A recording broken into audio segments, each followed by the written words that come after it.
Yeah, y'all know what time it is. Allegedly with Brittany J. Let us get into it. Huh. Allegedly with Brittany J. Truth coming through, better clear the way. Cases, headlines, trials, tea, but she keep it classy, you can plainly see. Allegedly with Brittany J. Prayers going up every single day. Mom of 6 with a heart so strong. Real one here, you cannot go wrong. She do not gotta scream, she do not gotta fight. She let the facts talk loud, every move she make. From the missing in the trials to the news that breaks. She bring truth to the table, yeah, that is her lane. She lets people talk, lets opinions ride. Open to the what ifs from the other side. Speculation cool, when the respect stay true. She gives room for thought, lets the audience view. When the lies start flying and the trolls get bold, she do not fold up and she do not get cold. She respond with class, let the record be known. You can keep that circus, she is staying grown. She got family at home and a purpose in sight. Still showing up strong when the days get tight. And she praying for the people when they need that love. Trying to better herself while she looking above. So tune in close, let the real one stay. It is allegedly with Brittany J. Allegedly with Brittany J. Truth coming through, better clear the way. Cases, headlines, trials, tea, but she keep it classy, you can plainly see. Allegedly with Brittany J. Prayers going up every single day. Mom of 6 with a heart so strong. Real one here, you cannot go wrong. Facts matter, opinions, welcome, prayers up. Allegedly with Brittany J. Come, prayers up. Apparently, we got people that like to zoom in.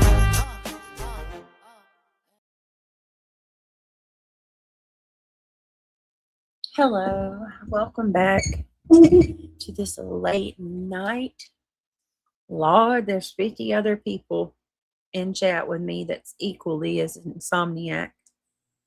We are up late tonight. I forgot I didn't hashtag. Let me hashtag this because Lord knows we need to pull some people in that might not know we exist yet. Maybe if we put the Taylor Parker hashtags. Thank you guys for coming back and hanging out with us. Give me just a second. Hold, please.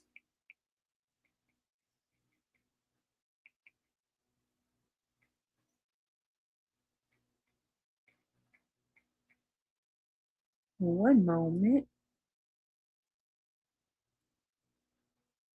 I put Taylor Swift as a hashtag, y'all. What am I doing?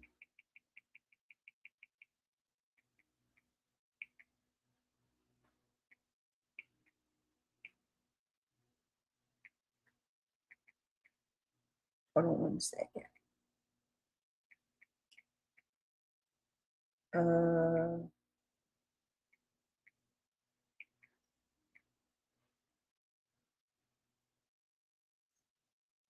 Hold, please.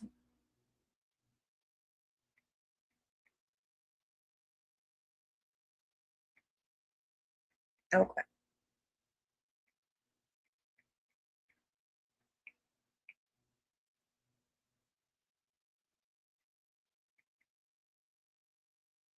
Okay.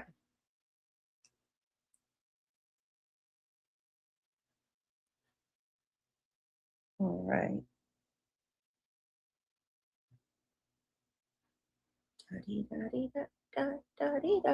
Okay, we got it. We got it. We got it. So Ange, I guess Ange was talking about the how Taylor Parker looks so different in her pictures. I agree with that, Ange. I'm still surprised at how different this girl / monster looks in all of her photos. I'm thinking that she's probably intentionally makes herself look so different for some reason. I agree with that. As a matter of fact, I think she does too, Ange.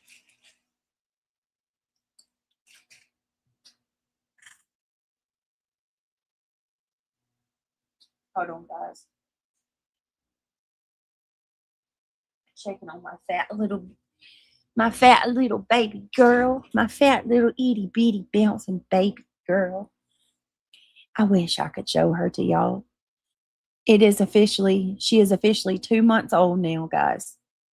My baby is 2 months old. Where did the time go? My little bitty Emmy. My Emmy Boo Boo is 2 months old.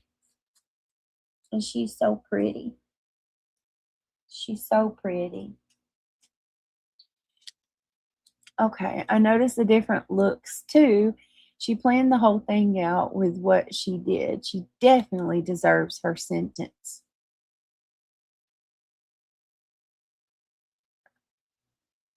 Oh, Ange, if you email me, you send me an email. Just send me an email, girlfriend.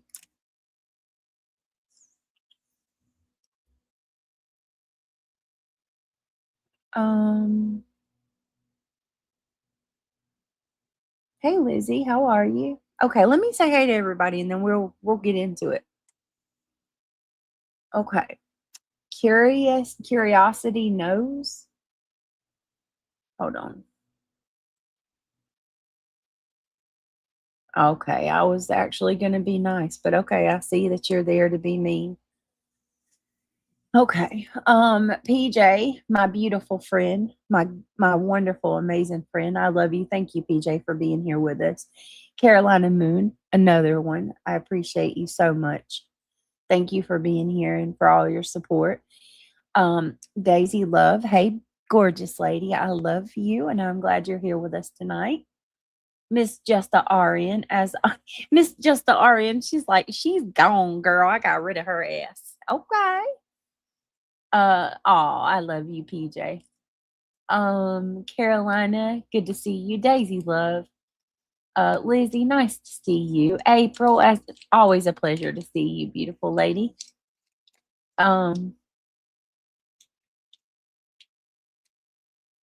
What's wrong, Lizzie? Why are you upset? What happened? Why for, lady? Why are you upset?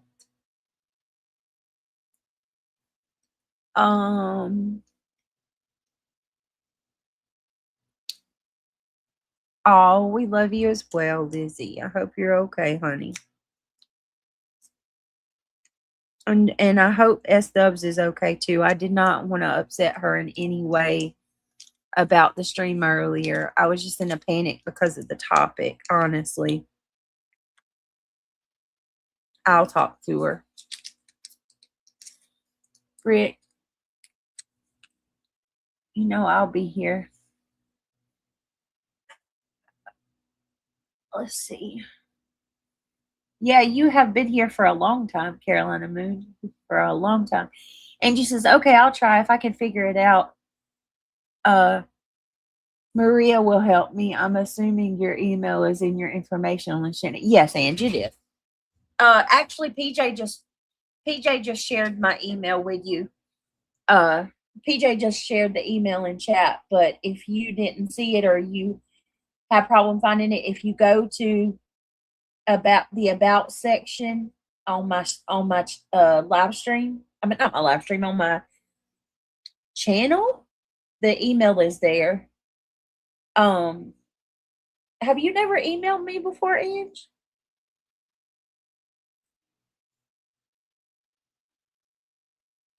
Hang on.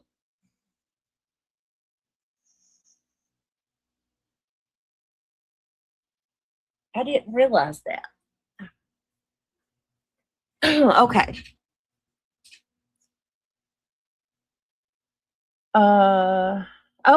Okay, yeah.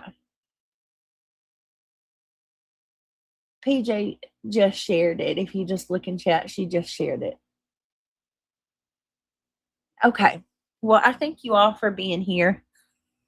Let's hang out and just do a little true crime deep dive. I was going through YouTube earlier, and well, not earlier, but like the other day, I was scrolling checking out some cases on my own, and I was looking into the Taylor's case or whatever, and I found where Taylor, hold on.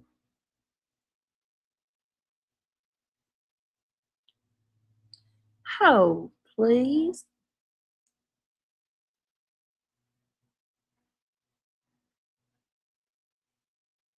Give me 1 minute, darlings. I need 1 minute. I just had me a cheesecake Chobani flip yogurt, and it was so good. You guys like those? Anybody like those? I got Diana liking the Greek yogurt now.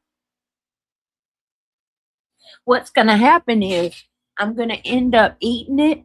Hey, Dee Dee, how you doing, girl? I'm going to end up eating yogurt until I can't eat it anymore, and I don't like it because I'm like over like eating it too much every day, I think, because I'm going to end up turning myself against it. I don't know. I love it right now, though. I don't ever see how I could. All right. I'm going to gift, if this can go through. Hold on.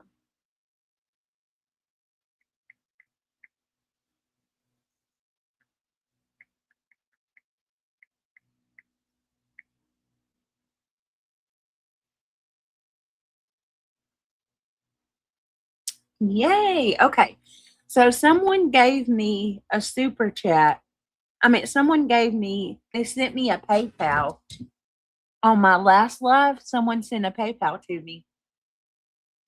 I just used that PayPal that they sent me, the money from that PayPal, and I just bought 5 memberships with it because I want to give back to you guys because y'all always do so much for me. So I will help gift a couple memberships.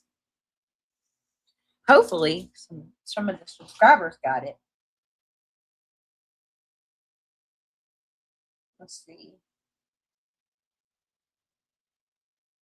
And welcome to Club Mabel, whoever was gifted. I've never tried key lime crumble, but that sounds good. Oh, Lizzie, that's okay, love. I'm sorry.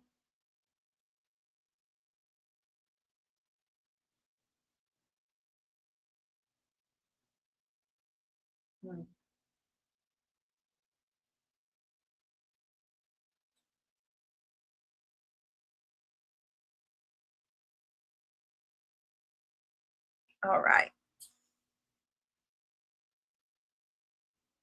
Hey, Garden Hoe. Dee Dee, it's always so good to see y'all. I'm glad you're here. Okay. Welcome to Club Mabel, whoever was gifted. Whoop, whoop. All right. Let me pull up these emails real quick. Let me pull up these emails. Let me turn this off. What is this? Hold on.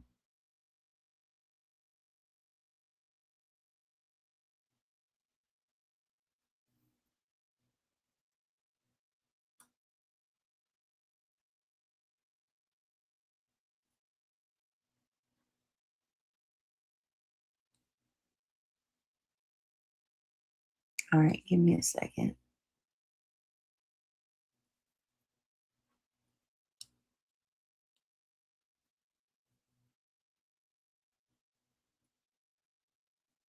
All right, I'm gonna pull up these phone calls real quick so we can listen to some of this shiznit. Hold, please.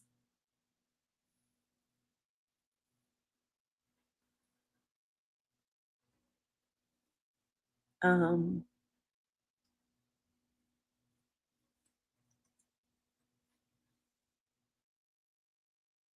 all right, there we go.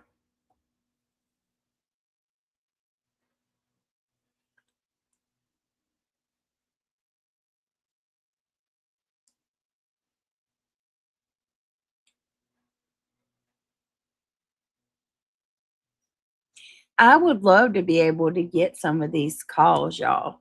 Like,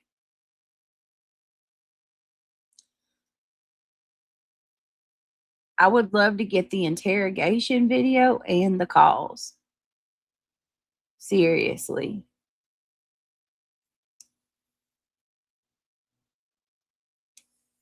Hold on a second.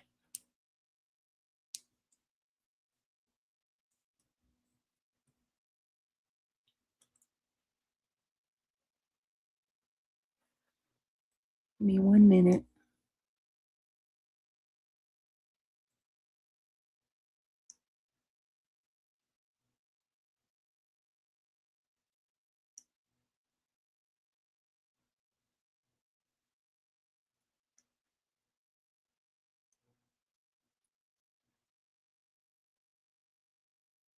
Yeah, I'm good. We're gonna have to see if we can get some of these.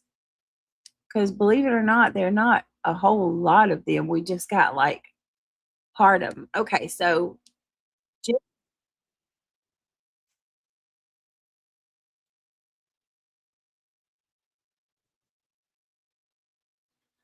right, so for the sake of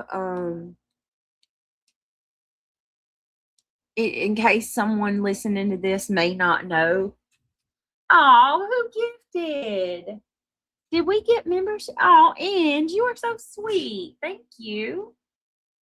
That's so nice. I appreciate that. Oh, guys, Ange gifted 5. If you were gifted or you're one that got a membership, please tell her thank you. That was incredibly sweet of you, Ange. I was not expecting that. I was looking on the other page.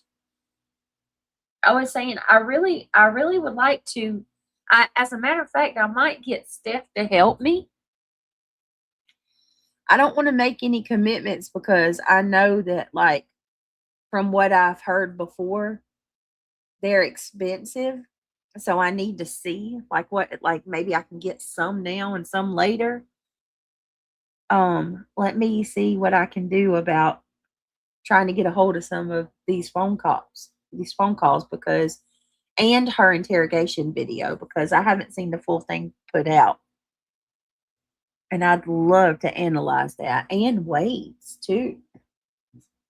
Wade's video too. We only seen like a small little portion where they sat Wade down. If that's something y'all are interested in, let me know. I don't want to go through, you know, a hassle of getting it and nobody really wants to watch it. But if y'all are interested, for sure, let's go. Let's do it. All right. Thank you so much, Ange Carter, for supporting the channel and keeping us going. You are amazing. I couldn't do this without you guys. Y'all make it possible for me to do this full time. And for that, I am eternally grateful and humble. And you are a sweetheart. You are so nice. Thank you. Reality, there's my girl. I thought she done went to sleep. Here, I'll drop the link. So good to see you, Miss Reality. All right. Okay. The calls that we have are actually very short, actually. But like I said, I will try to get my hands on some if I can. And there's more stuff to go through. You know, there's always a plethora of things to look into when it comes to Miss Taylor Parker. There's no shortage. She is definitely another Letitia Stout. All right, let me. Oh, hey, girlfriend. Hey, my doggy got sick. I had to go clean up a mess. Oh, Drink no, his water. Drink his water too fast. is he okay? Yeah, he's fine. And then I had to go back to listen to see if I actually said any such thing, and I Yeah, did not say any such thing. I So knew you owe you did. me you owe me an apology there, bitch boy. But Tim, but Tim. Because Yeah, I knew you nothing like didn't. that ever came out of my mouth. I never stated any such thing. Girl, I knew you didn't because I know for a solid fact that if you would have said her kids need to go to jail, her kids should Nope, have been never said arrested, it. I would have been like, reality? What? No, never said it. This is not even something you would say. No, I wouldn't. And it just goes to show you more and more this is the stuff that they have to make up. And It's Queen been a Bee, for narrative. your information, Queen Bee, I've never been in trouble with the law, Nope. and nor have my children. I have very well-rounded children, and they all own their homes and their vehicles and have very good jobs. So I'm a proud mom. She would not put her kids in jail for fighting, and she damn sure would My kids never. never fought. My children never fought. They got in arguments, but what teenagers don't, about clothes, makeup, things Mhm. like that. She also My children never put hands on each other. Nope. would never teach her children that police are bad. No. My father's an ex-police officer. Duh. I've never liked that. So there's that. I've never So liked try that. again. Try again and stop lying on me. And for the love of God, stop being trashy and teaching your children that cops are bad. Like there should be able to know that they can have that comfort to go to them if they need help. So weird, man. I get teaching your kids to be like street smart and that not all people are good people. I get that. That's common sense. But teaching your kids that, all cops are like pigs and shit, I don't like that. That's so trashy. Anyway, I was actually just let's get on with this. So I was actually just thinking about I did too, It's Just Me. I did too. I didn't have a sister, but I had an aunt who was 3 years older than me. So it was like growing up, with a sister, and we fought like grown women. I mean, forever. There was a rivalry there for a while. So yeah, I get it. All right. Anyway, hey Opal. So I was just actually telling them that I was amazed at the lack of jail calls from Taylor Parker. And how like I've seen jail calls, but it's only snippets, and I've seen her interrogation, but it's only a snippet. So I'd really like to try to get the calls. I'd like to FOIA them, and I'd like to FOIA her interrogation. I think that would be awesome for us to sit and analyze and review.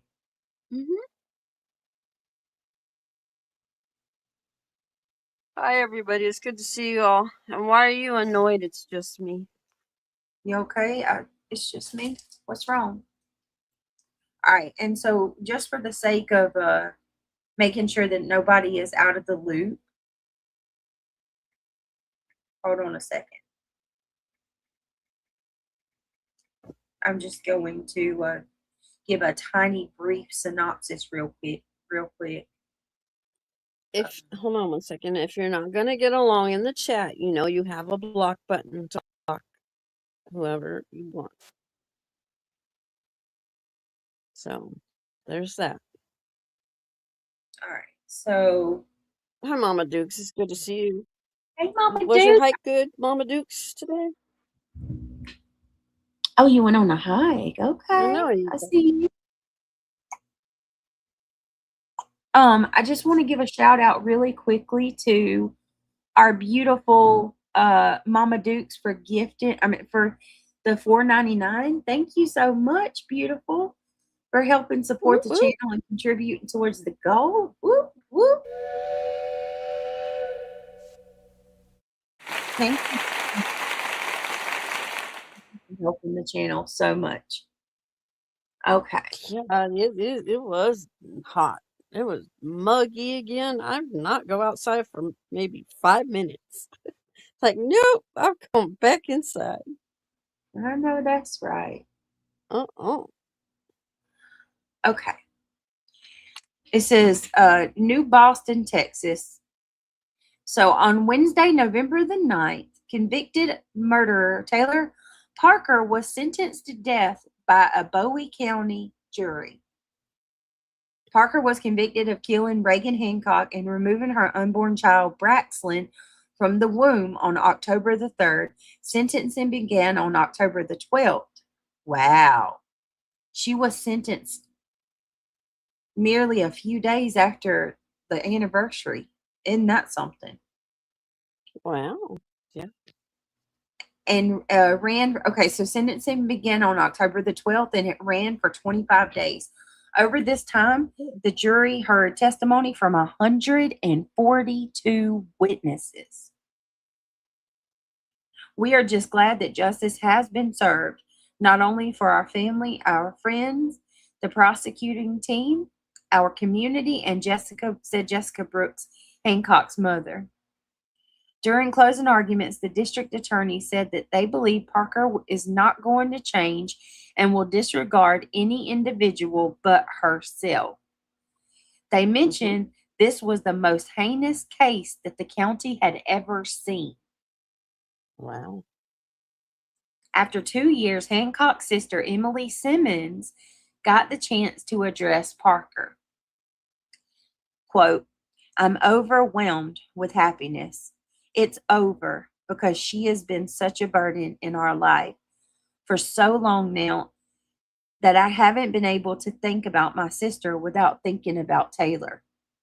The defense argued that Parker's family failed to address her traumatic issue, then asked why there was no intervention.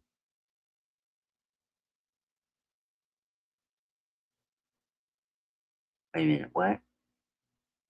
Hang on. The defense argued that Parker's family failed to address her traumatic issues. They asked why there was no intervention, not to place blame, but to give jurors a total picture, which I would love to know that too. You know what I mean? They knew that she was not well. Parker's mother knew the whole time that she was with Wade. I mean, I will never understand how Parker's mom was sitting back watching her from afar on Facebook post all these pictures, sharing her sonogram, sharing the gender reveal party, knowing that her daughter had had a full hysterectomy and her granddaughter was not, I mean, her mom was not pregnant. I said her mom and her granddaughter. Good Lord. I'm thinking granddaughter because she has Parker's child. Her daughter was not well. Why would she sit back and not tell? I will never understand that. I will never understand that. Give warning. Send, a message. It had to have been that they were afraid of her. It had to have been. All right, so it says the defense argued that Parker's family failed to address the traumatic issue. They asked why there was no intervention, not to place blame, but to give the jurors a total picture. The most surprising moment was when a photo was shown of Hancock's body at the crime scene. Prosecution said they want to remember her as a mother who died fighting for her baby. Earlier in the trial, Hancock's fingernails were found in the placenta. The last order given by Judge John Tidwell was take her to death row. He was done with her. Wow. The judge was completely fed up after hearing the full story. How disgusting.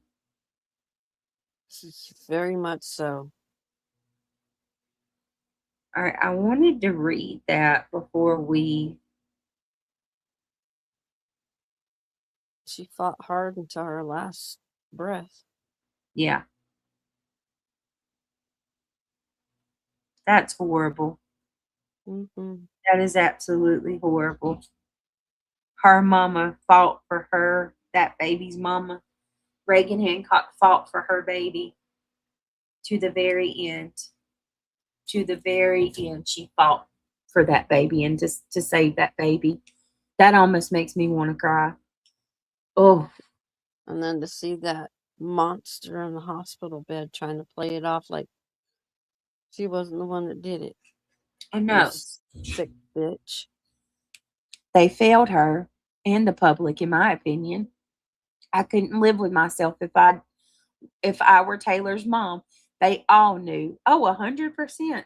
And then to find out that her father attended the uh Gender gender reveal. reveal party. Mm-hmm. What? Knowing. If I listen, I can tell you that if I don't know her father, I can't speak for her father as to what he may or may not know. But I can certainly tell you that if I ever had a hysterectomy, my dad would know the day that I was going in to have it. Yeah, we You don't know, know. Her dad was aware. I'm just saying, I know my dad would know. Not sure, Daisy Love, but she does have characteristics of having that disorder, in my opinion.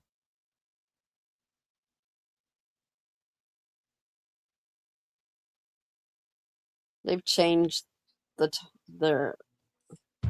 the title of Oh my God, I'm so sorry. I didn't mean to do that. BPD.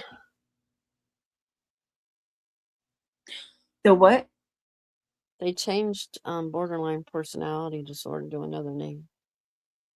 Did they? Mm-hmm. I did not know that. In the DSM-5 book. Wow. Okay.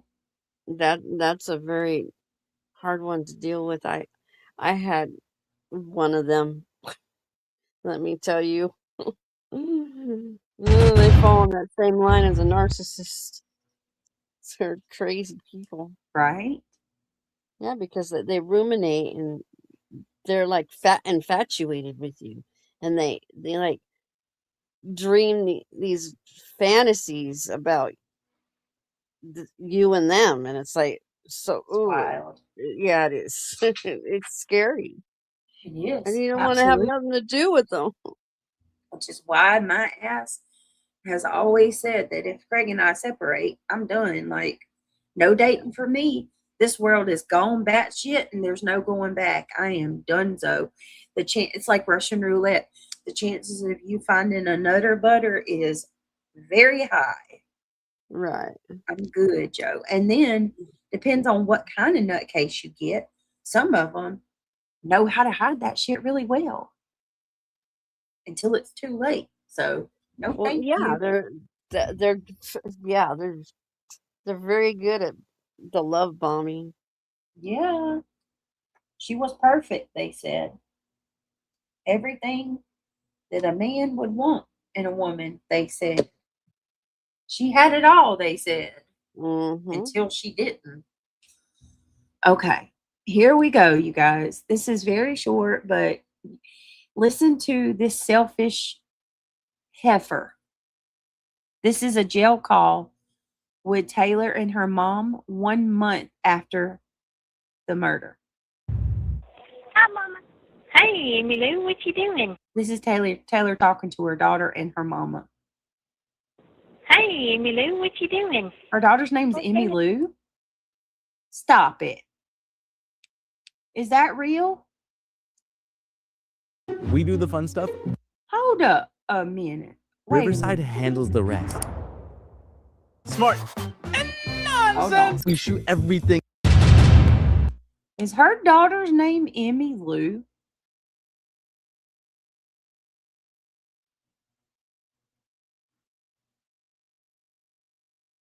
I've heard of that too, Ange. That actually has happened many times. She called her Emmy Lou. That's a little weird.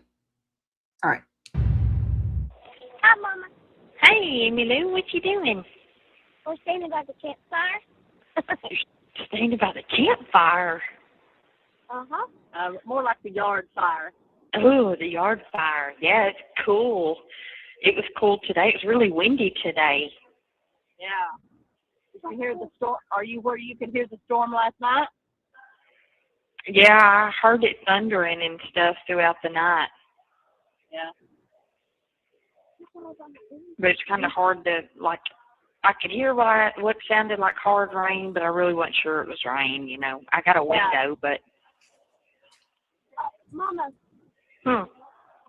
Lana got me an early Christmas present. It's got a real sapphire and it's got tiny, real diamonds around it. She's got some big old earrings on. She's got a teardrop sapphire that's surrounded with diamonds, little bitty diamonds. Uh-huh. It's really pretty. Ooh, wow. And for Trey's early Christmas present, he wanted a chain with a cross on it. So that was his early Christmas present. Oh, that's nice. Hold it like that. You want? What'd you do today? What about your room? So I got a closet in my room. It's got sliding doors. Oh. It's got So a place did for you me to put my shoes. This call will be terminated in 2 minutes. 2 minutes. 2 minutes. We'll just wait for another time. Just y'all go ahead and say your goodbyes. All right. I love you. I love you too.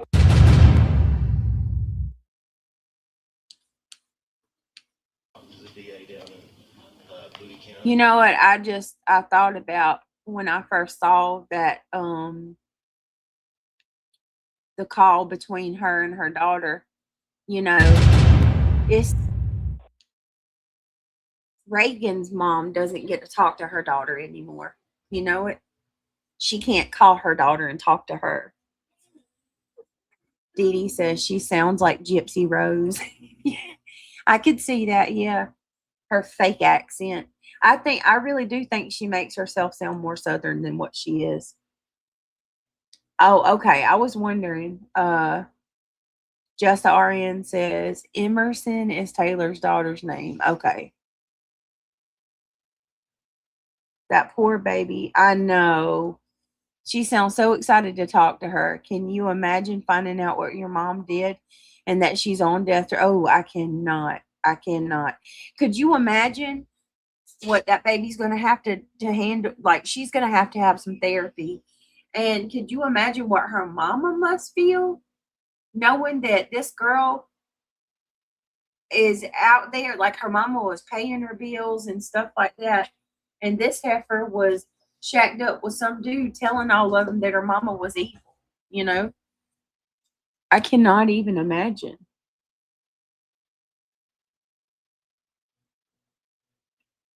Yes, Angie, us too. All the women in my family are fertile myrtles, so I probably would have gotten pregnant on the first try. Same, Ange, same. Dee Dee said she sounds like Gypsy Rose. All right, hold on. There's another one where her mama tells her about herself. Let me find it. I think this might be into it. One of the most shocking. This is a short one, though. Did she say anything to you about makeup? Here we go. Hold on. Here's one. Did she say? Here we go. Here goes a short from her mama in a phone call. Anything to you about makeup? Did you say anything to her about makeup? Because she doesn't think that makeup's going to be an option for you. Jeff was taking care of it. That's what he told me. So the thing about it is, if they try to discriminate you as a person, that will work in your favor in the long run, because they're not giving you a fair chance. You know, they're wanting you to look like a homeless criminal. You know, they're not wanting you to look like a human, because that would be beneficial to you and detrimental to them. Did she say anything to you about makeup? Did you say anything to her about makeup? Because she doesn't think that makeup's going to be an option for you. Jeff was taking care of it. That's what he told me. So the thing about it is, if they try to discriminate you as a person, that will work in your favor in the long run, because they're not giving you a fair chance. You know, they're wanting you to look like a homeless criminal. You know, they're not wanting you to look like a human because that would be beneficial to you and detrimental to them. Did she say anything to you? So that was them talking about makeup before her trial.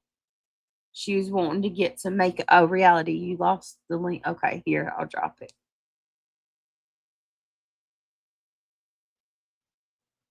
I can't even believe her mama was willing to help her at all after everything. Emerson lived with Taylor and Wade.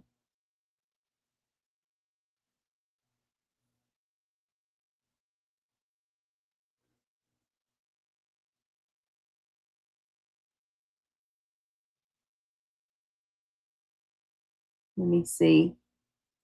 Right. There, it doesn't matter about makeup or none of that mess. Exactly.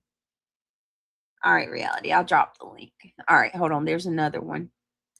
One of the most shocking calls between the mother and daughter is when Parker is dismissing the murder as just one horrible thing. She is heard complaining about the charges she is facing and does not appear to express any guilt over murdering her close friend. When her mother directly asks whether something is psychologically wrong with her, Parker immediately changes the subject. Let's hear the clip. Mom, they would charge me with on the fly right now if they could. Literally, that's what it comes down to. I mean, there's another girl that's here, and they literally, just threw some bogus bullshit on her just because they could, just because it makes them look better. Hey, well, we're just chopping this,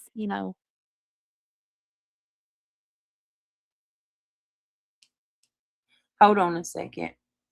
I want y'all to listen to what she's saying. She's going to tell her, she's going to make it sound like she doesn't, I mean, and this right here, out of everything, this right here is proof that Taylor has no remorse, nor Did she? One of the most shocking calls nor between does she feel.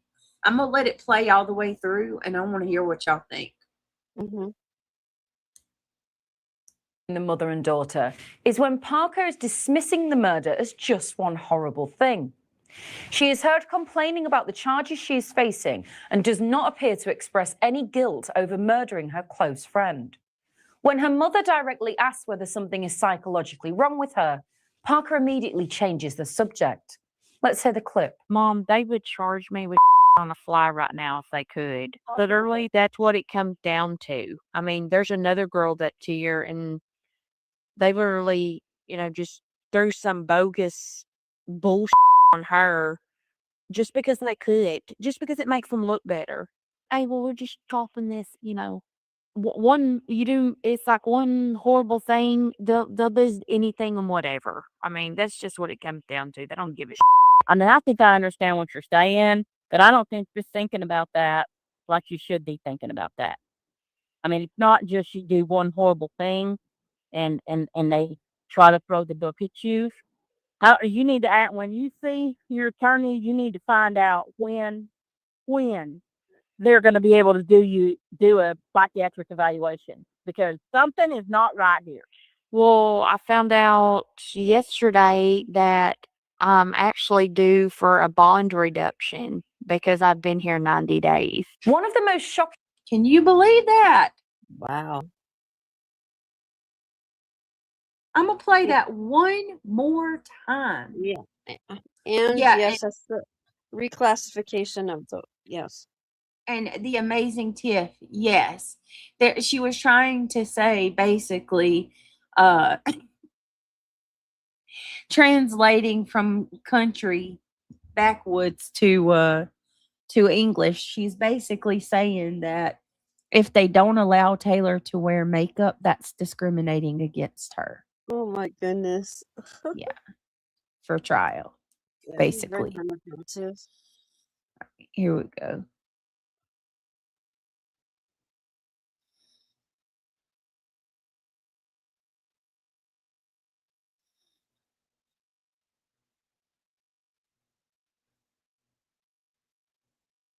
All right, one more time. Calls between the mother and daughter is when Parker is dismissing the murder as One just more one time. horrible thing. She is heard complaining about the charges she is facing and does not appear to express any guilt over murdering her At close all. friend. None. When her mother directly asks whether something is psychologically wrong with her, Parker immediately changes the subject. Let's hear the clip. Mom, they would charge me with on the fly right now if they could. Literally, that's what it comes down to. I mean, there's another girl that's here, and they literally, just threw some bogus bullshit on her just because they could, just because it makes them look better. Hey, well, we're just talking this, it's like one horrible thing, they'll do anything and whatever. I mean, that's just what it comes down to. They don't give a shit. I mean, I think I understand what you're saying, but I don't think you're thinking about that like you should be thinking about that. I mean, it's not just you do one horrible thing and they try to throw the book at you. How you need to act when you see your attorney, you need to find out when they're going to be able to do a psychiatric evaluation, because something is not right here. Look, Well, I found out yesterday that I'm actually due for a bond reduction. can you believe that shit? Hmm? Her mama just said, you need to see if they can do something about getting you evaluated because something is terribly wrong with you, Taylor. And Taylor goes, well, I actually just found out yesterday that I'm entitled to a bond reduction because I've been here for 90 days. Yeah, she just Did you not just hear what your mama said to you? ignored it. Like, is she just like out there No, she floating? And ignored it. She didn't want to answer it. that was crazy. I actually just found out yesterday that I'm entitled to a bond reduction. Yeah. You don't And, say. and you're welcome, dear. All jokes aside, like as much as I want to pick on her, can you believe this? No remorse whatsoever. She's It was just a thinking about bad day. herself. She's thinking about herself. It was just a bad day. That's all, you guys. Just a bad day. Ange Carter says, be right back. Gotta go make a fresh pot of coffee. Girl, what time is it where you are? Are you staying up the rest of the day? Did I keep you up all night? Lord, I hope I don't got this poor woman going to work after being up with me all night. Oh, Did she say anything to you if you'd have been thinking about the children that you had on her? Okay, Mama's about to go in on her ass on this one, you guys. Okay.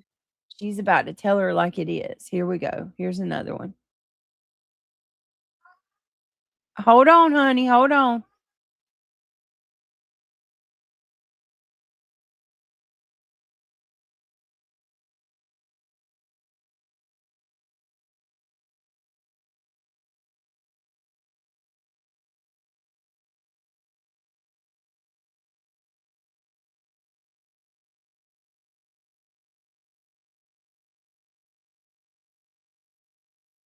And Garden Hoe, she's good at it. She can throw her voice really well.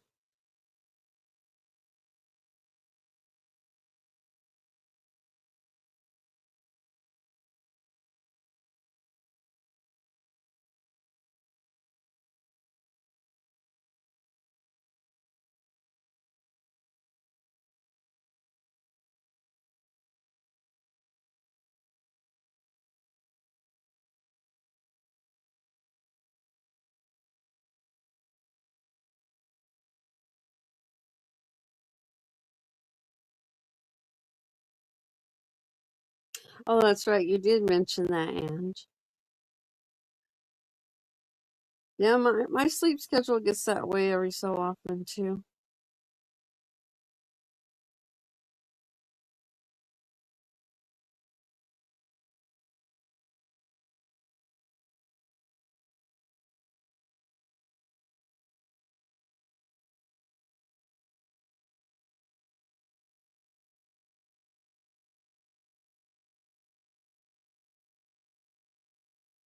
I guess you could say we're the insomniacs.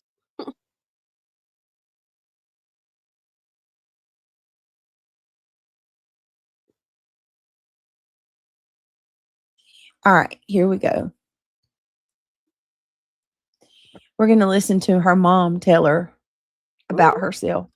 If you'd have been thinking yes. about the children Super that you chat. had on Earth, you might not be in this. If you'd have been thinking about the children that you had on Earth, you might not be in the situation you're in. Listen to Taylor Parker's Ooh. mom put Taylor in check during this jailhouse call 3 months after she was arrested. Taylor starts complaining to her mom that her ex-husband wouldn't allow their son to visit her in jail. Take a listen to this. Mom, that really upsets me. I'm sure it does, but you know what? I hate to say this, but if you'd have been thinking about the children that you had on Earth, you might not be in the situation you're in. But I mean, that's what's done is done. And you have to go forward and deal with the consequences as best you can. And then there's this conversation between Taylor and her mom when her mom asked Taylor when her attorney planned on getting her a psych eval because she said, quote, something is not right with. I mean, there's another girl that year, and they literally, just threw some bogus bullshit on her just because they could, just because it makes them look better. It's like one horrible thing, they'll do anything and whatever. I mean, that's just what it comes down to. They don't give a shit.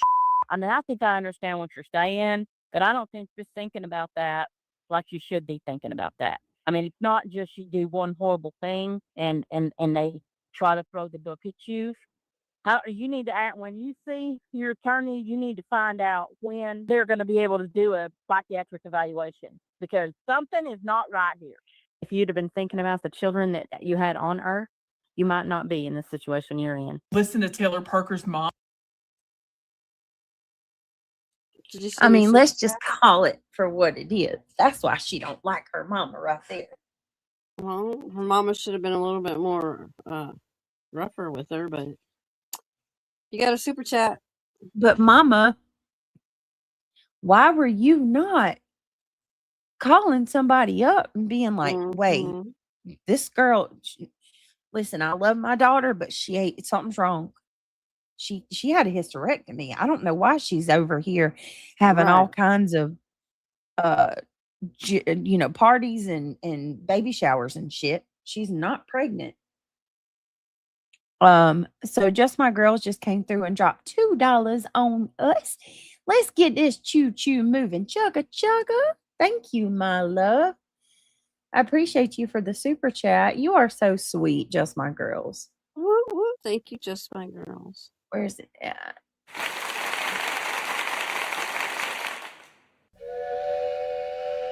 Such an awesome supporter of the channel. I do appreciate you. I'm not kidding. Just my girls tries to support almost every single live stream we do. It's honestly I'm extremely humbled by it. I'm like, dang, this girl is like, she shows up every live stream and she gifts every live, and I'm like, I almost want to tell you, you don't have to do that. I feel bad because I don't want you to feel obligated. You know what I mean? It's just so sweet of her. Really, it is. Thank you, sweetheart, for gifting a membership and for the super chat and for gifting a membership on the other channel. Thank you. Welcome back, Astro. Hey, Astro. I love you guys. I thank you so much. Truly. There are sometimes I feel like I just want to shut my channel down and move on with life. And then you guys, I'm reminded of the awesome bonds and stuff we have here and how amazing y'all are. You always come. Y'all are always here. People, and how you know that we have amazing community is people that don't like me get so angry about how supportive y'all are. They're like, she don't deserve that. Why do y'all support her? Well, because they're amazing. That's why. All right. I love you guys as well, Daisy Love. Truly. Okay. Let's see if there's another one. Like I said, the jail calls are like few and far in between for whatever reason. But I'm gonna try to get my hands on some, and if I can't, somebody will. Like, they're gonna come out.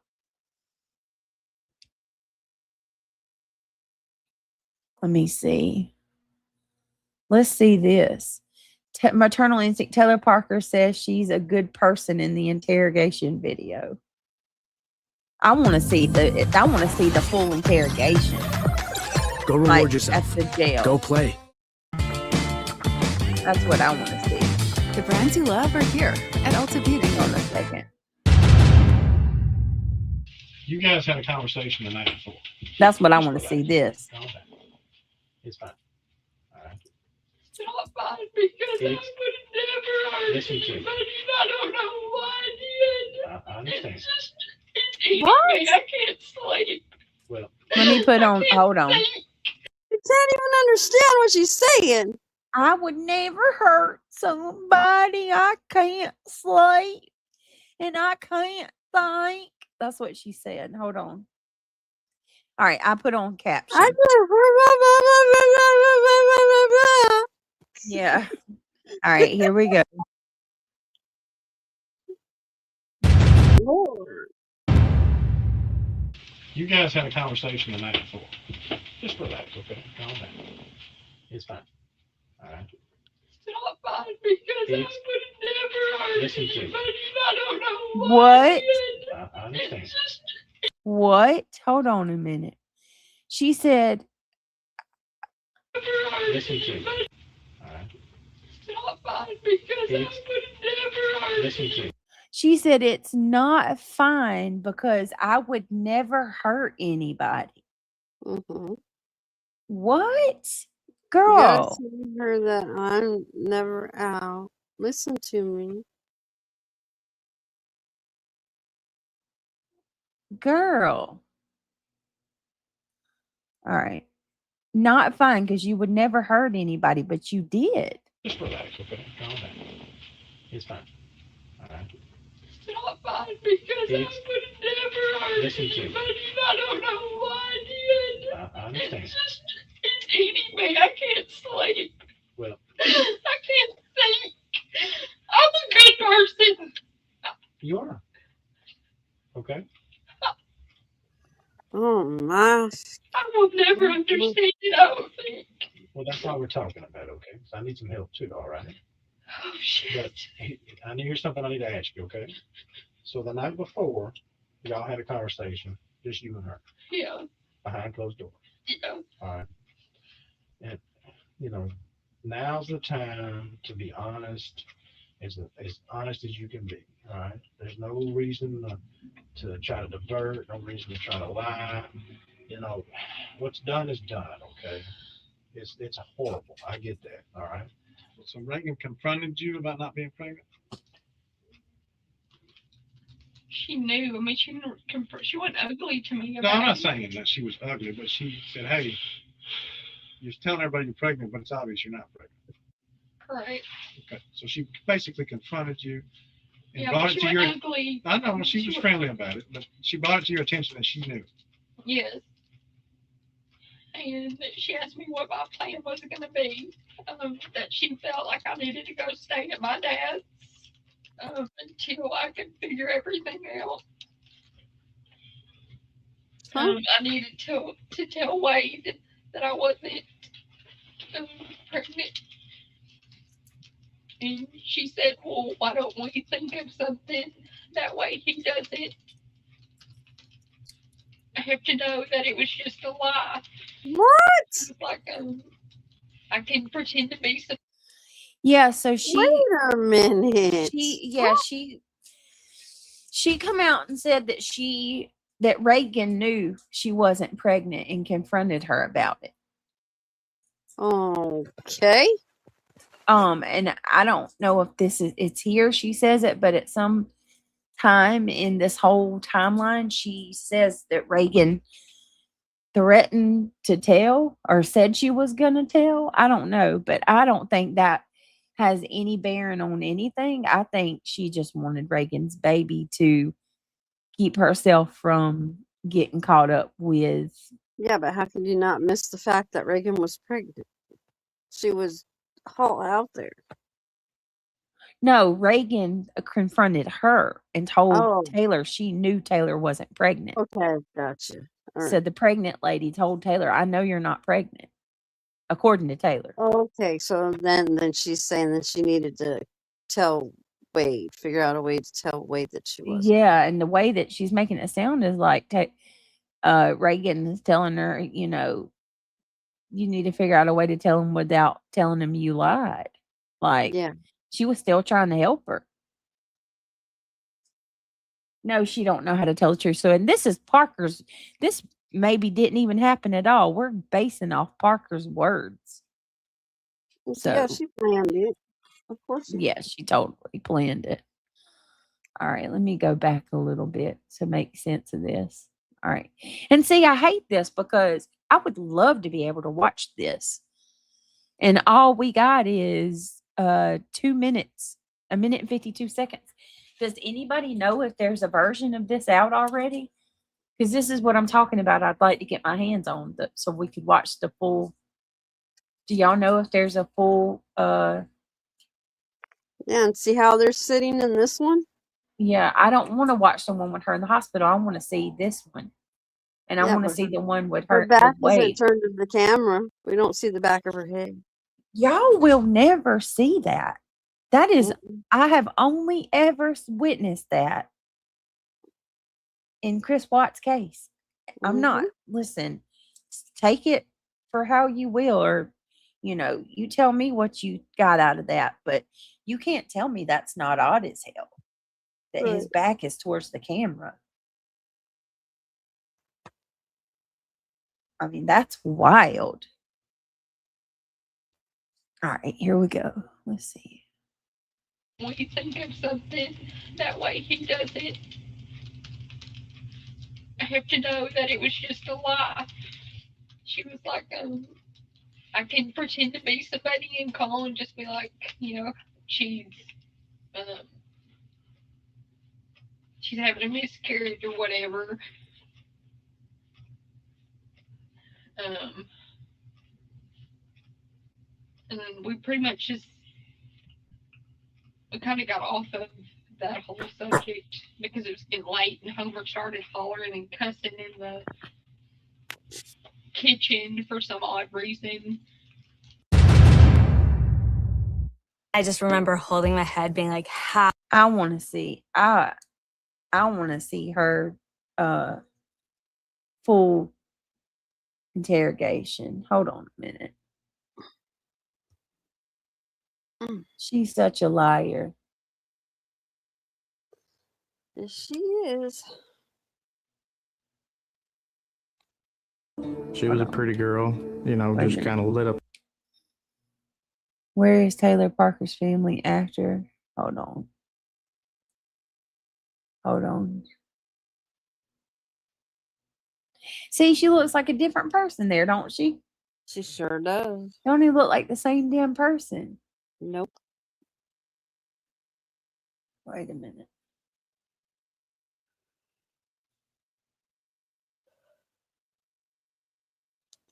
I gotta be careful what I play. Hold on, I'm looking for more, you guys. We might,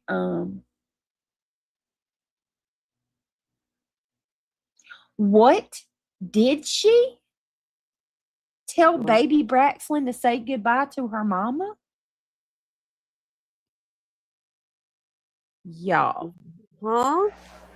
Annie Elise, look. Maternal instincts. Look. Taylor Parker appeal. This is the, look. This is the appeal of Taylor Parker. Extensive testimony about her failings as a wife. Hold on.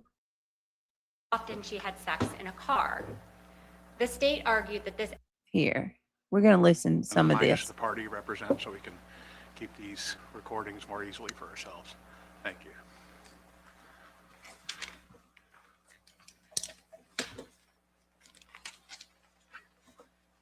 Good morning, Your Honors, and may it please the court. My name is Caitlin Halpern. I'm an attorney at Gibbs & Bruns. With me today is my colleague Connor Burwell, and together we represent Taylor Parker on direct appeal from her conviction for capital murder. Ms. Parker's trial was tainted by numerous errors detailed in our briefing, but we are here today to discuss just a few of them. Starting with issues 7 through 11 pertaining to the extraneous evidence admitted in the case, the Supreme Court in Andrews v. State recently warned that the exact types of extraneous evidence admitted here can amount to a violation of due process.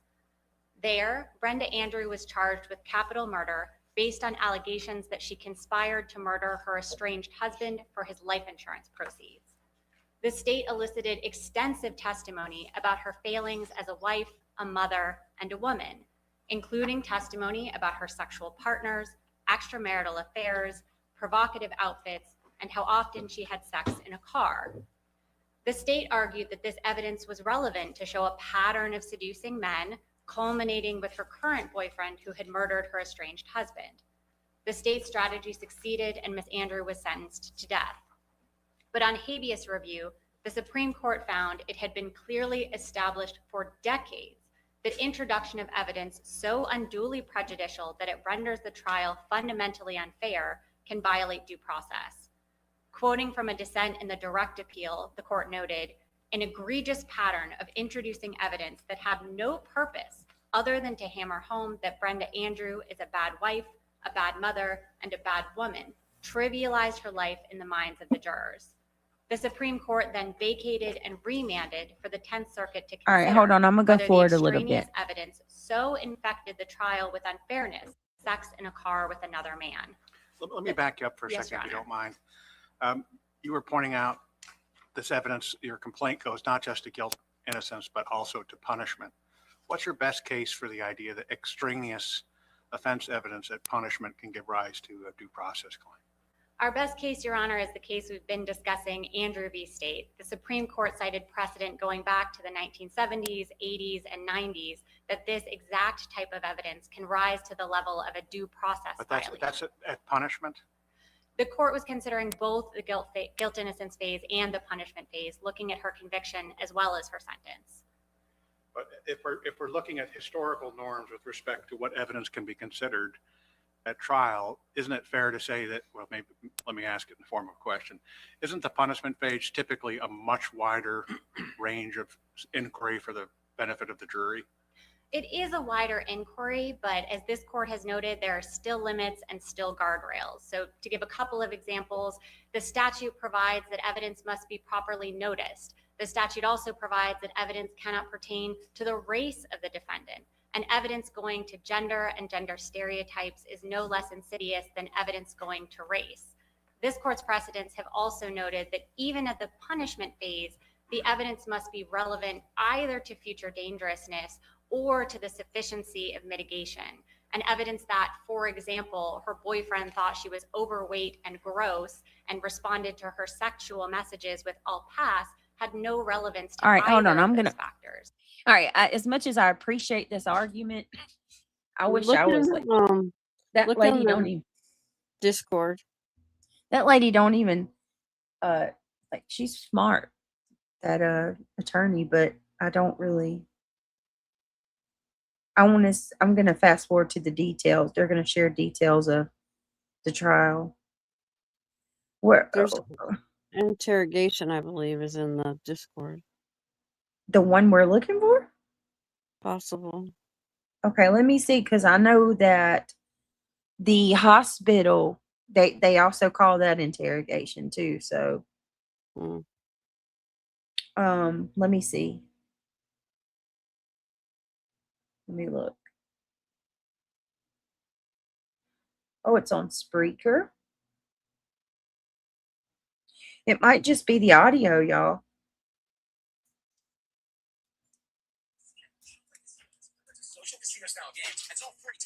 Hang on a second. Hold on.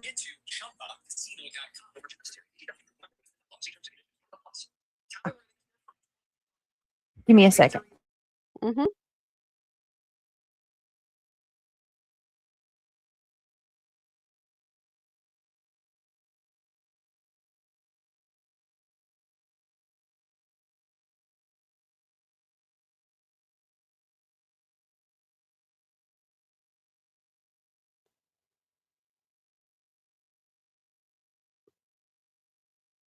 When she comes back, I'll tell her.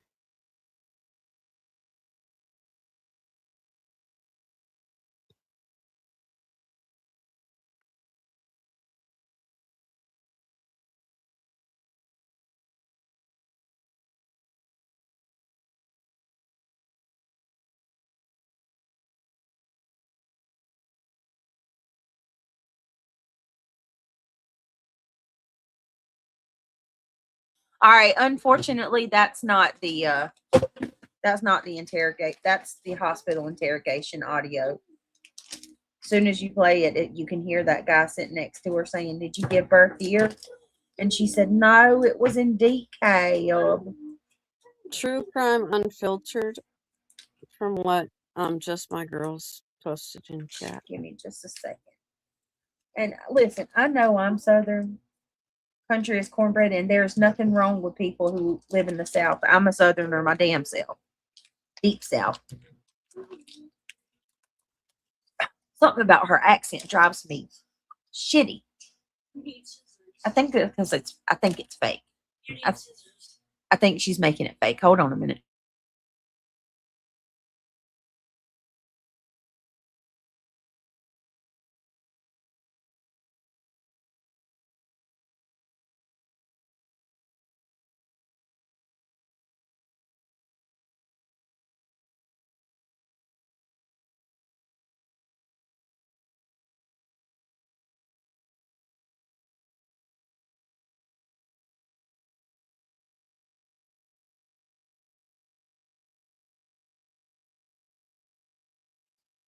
Hang on, y'all. Hold on. Mm-hmm. Shoot. Wait a minute. Tell Monday what you need. We're creating an agent and naming him Tony. Now let's give him context. I'm giving Tony romantic partner that led to this murder that Ms. Parker was on trial for. What we object to is that instead of staying within that 10-month limitation, as to the guilt phase, this evidence was also a straightforward violation appeal, and that's exactly what we have here. Importantly, Ms. Parker had no criminal history and could not be cast as a career criminal. So instead, the state urged that she deserved to be put to death because she was a bad wife, a bad mother, once overweight, now promiscuous, in short, a bad woman. Again, as the Supreme Court warned in Andrew, this exact type of evidence can amount to a due process violation. And given the vehemence and extent of it, we have reached that threshold here. I don't think so, though, because even if all of that were true, that's her character, her personal characteristics, but she still committed the crime, and there was plenty of evidence to support that. She literally was sitting in the hospital. She was pulled over with Reagan's baby in her lap. She was in the hospital with Reagan's blood all over her. Some argue that she didn't have the placenta, but I'm pretty sure she did have the placenta in her pants, because if you listen to the body cam footage from the hospital when the police are talking to the doctor, they say we have the placenta. So I don't really know. I mean, this is, and I'm sure this is why this appeal was denied, but I'll go through this on my own at another time. I'm pretty sure in search bar of YouTube, you can find it by typing True Crime Unfiltered, Taylor Parker. Okay. Let me see real quick. Let me see. Let's look. True Crime Unfiltered, Taylor Parker.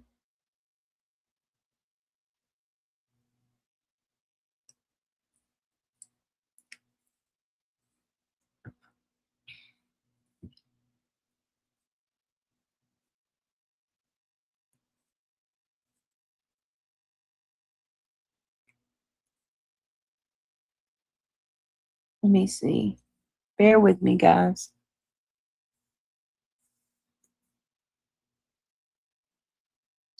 Okay, it's still the hospital interrogate. Oh, yes, we got it.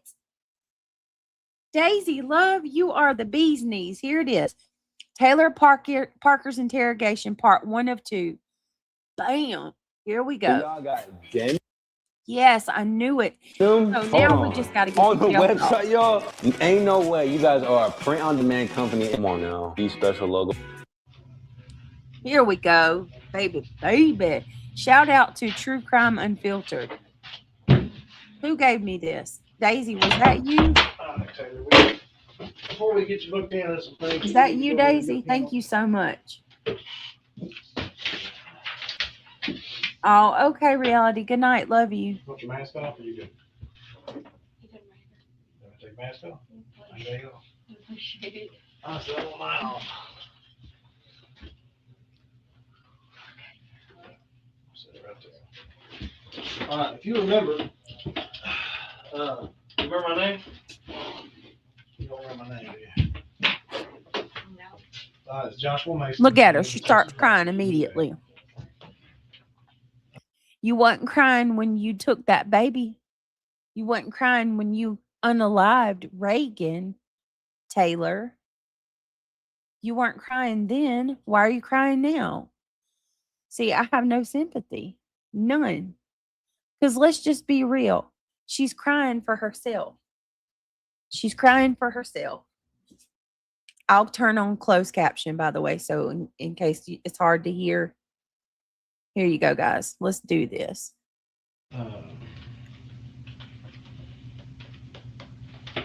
We're here at the Bowie County Sheriff's Office interview room.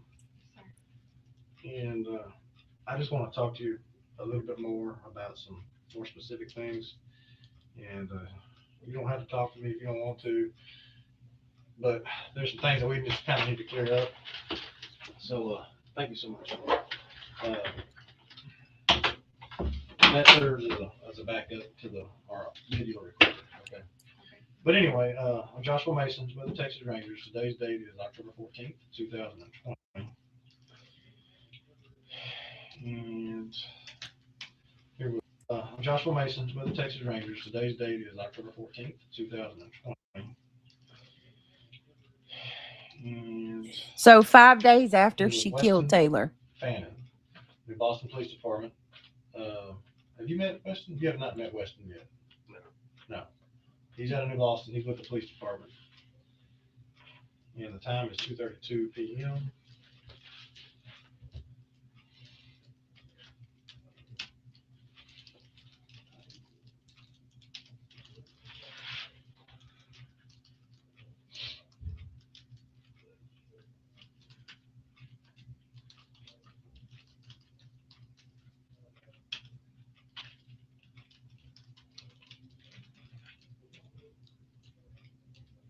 Okay.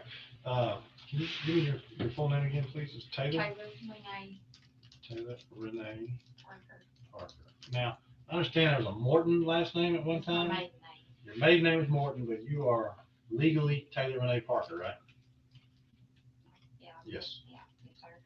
Okay. So your date of birth? 12/8/92, 1992. 12/8/1992. And your phone number again?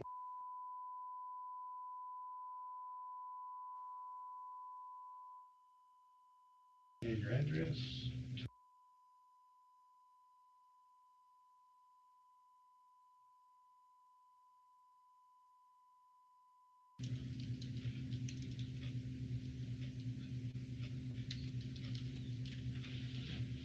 Okay. So I'm going to ask you some specific questions and get you to talk about more of the case, okay? So before we can do that, because you are under arrest, all right? In fact, let me get those, I can loosen those handcuffs off of you too, and that way you kind of relax a little bit. But before we, I ask you any questions concerning, why you're under arrest, I have to read you the parameters again, like I did the other day in Oklahoma, okay?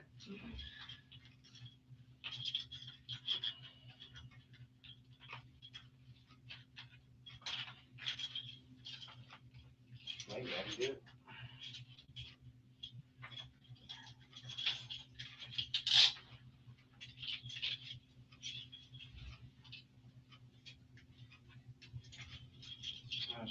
mind too, we are video and audio recording this as well, okay? All right.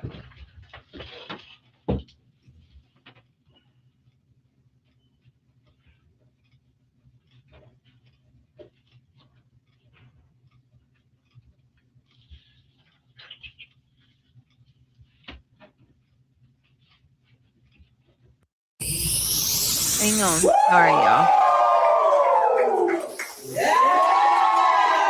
Ditch those flat irons that are frying your hair. AI. What's that, 14? Time now is 2:34. We're in the studio, okay? So, these are your random warnings. Before you read me this, can I ask you a question? It's not going to hurt me to talk to you, right? I just want to get things, there's some, you and I have already had a conversation at length, okay? You know, there's some things that I just want to clear up. So at any time you feel uncomfortable and you don't want to talk, or you don't want to answer a question, you know, all you have to do is say, I don't want to answer that, or I don't want to talk, or can we go? Okay? I'm not forcing you to talk to me. I just need some more information, that's all. Okay? So you have the right to remain silent and not make any statement at all, and any statement you make may be used against you in your trial. Do you understand that? Any statement you make may be used as evidence against you in court. Do you understand that? Number 3 says you have the right to have a lawyer present to advise you prior to and during any question. You understand that? Yes, sir. And number 4 says if you are unable to employ a lawyer, you have the right to have a lawyer appointed to advise you prior to and during any question. Do you understand that? Yes, sir. Number 5 says you have the right to you have the right to terminate the interview at any time. You understand that? Yes, sir. And then number 6 says you knowingly, intelligently, and voluntarily waive any rights set out in this warning. So I'm asking you to waive your rights and just have a conversation with me like we did the other day. You good? Yeah. Okay, so if you're good, I just need you to initial by each of those numbers that's showing that you understood that. And then if you'll sign right there. When does the lawyer part, I guess, say? After you're arraigned, there'll be a discussion about an attorney. So somebody will talk to me about it later? I'm sure that works at the arraignment.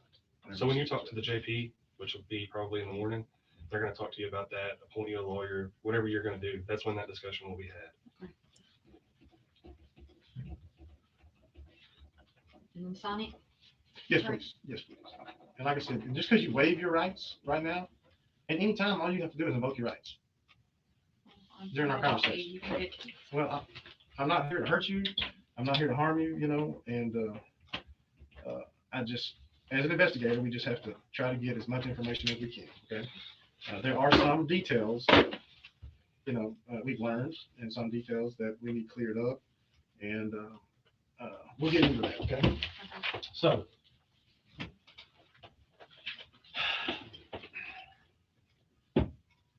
one thing that, you know, you and I discussed the other day specifically was about mental health. Was there, you told me now that there was no, you've never been diagnosed with any mental illnesses. Is that still correct, or did you not, were you not being honest with me the other day? Unless, when I was going through my depression and stuff, my mom knows all of my mental history. Shauna K. Pryor. Her number's 903. Oh, so Shauna K. Pryor 903. Shauna, S-H-O-N-A. S-H-O? S-H-O-N-A. K, K-A-Y is her middle name. Okay. Last name is Pryor. P-R-I-O-R, I believe is how John spells his. It's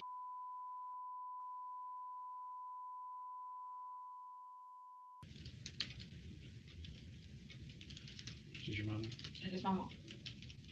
She's been with me. She tried to Well, okay, so give me some help. have you seen a doctor, and has a doctor ever diagnosed you with any mental illness? Other than like depression and I mean, I look at that as a mental illness. So Right. But anything specific other than depression? I would say yes. I mean, But what? If yes. I don't know what specific. If there's a specific name, I don't know what it is. Other than I've seen a psychiatrist and stuff. I mean, that's what we went over the other night.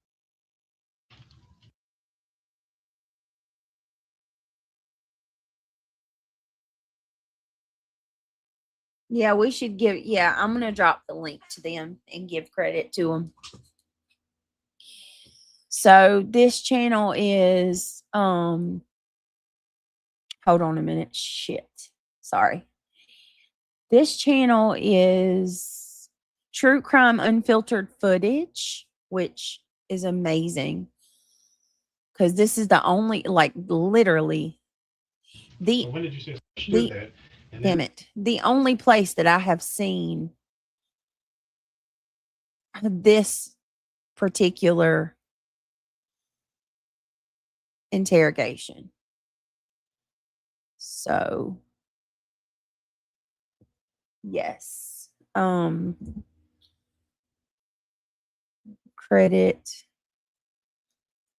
to True Crime. Sorry guys, Unfiltered.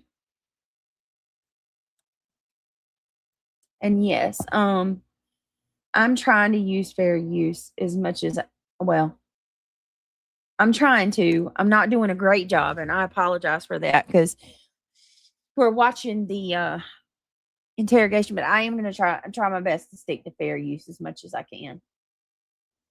So there's a True Crime Unfiltered. Y'all go over, sub them up. It's great channel. Thank you so much, Carolina Moon.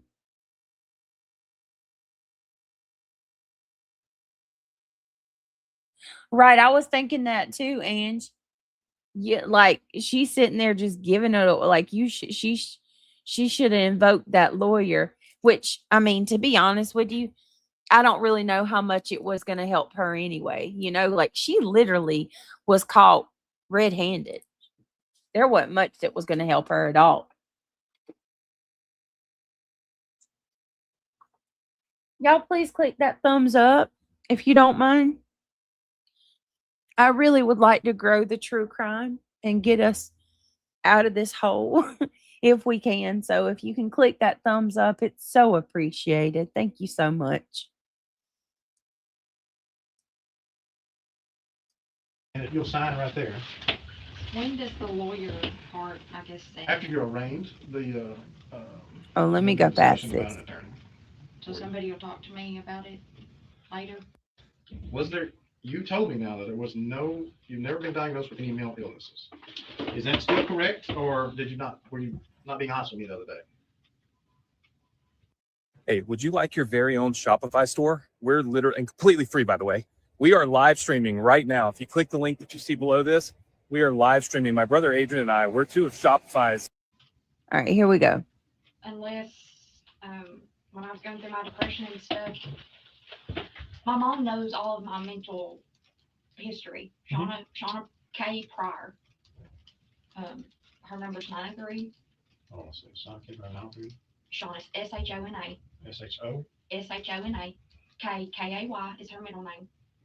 Okay. Last name is Pryor. P-R-I-O-R, I believe is how John spells his. It's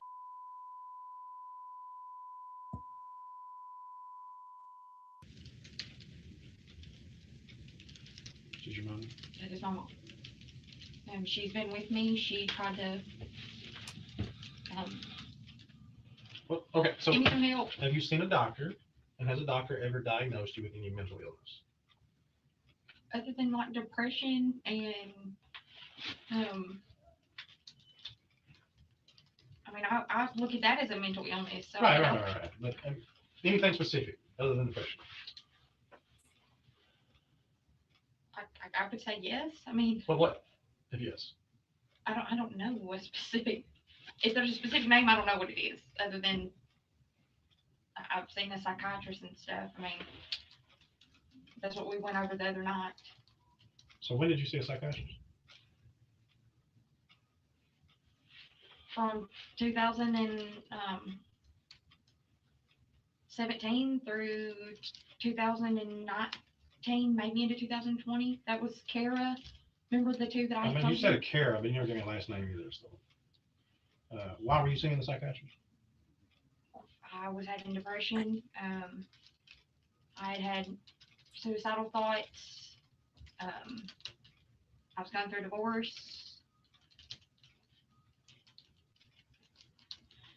I had been having episodes where I was kind of black out and kind of not know what was going on. And we really thought all of that was because of my stroke in 2015.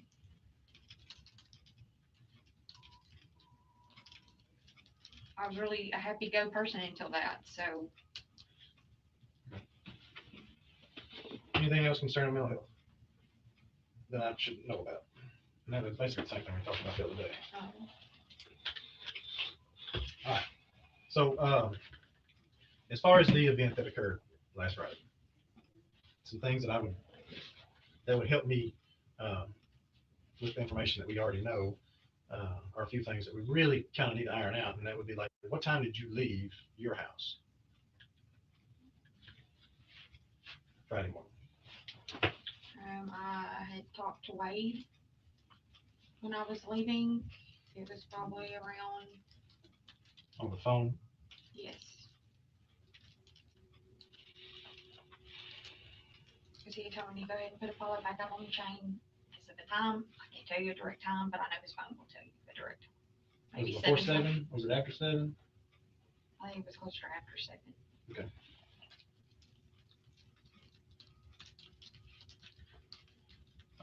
All right. So when you left the house, where did you go to? I went to McDonald's and got a coffee and a hash brown. I went and got gas.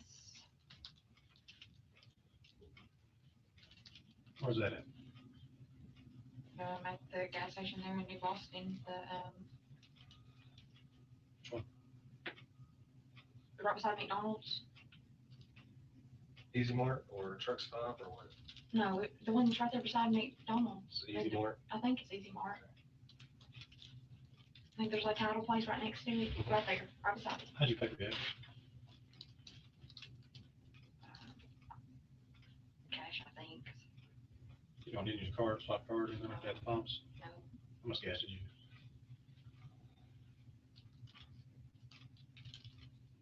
I would be lying if I told you. $20. Did you fill up? Did you just get a little bit of gas? What? Maybe I put $10 in it. Did you go in the store? Yeah, I went in the store. I walked in. Did you buy me? Notice, not a single tear, not a single tear.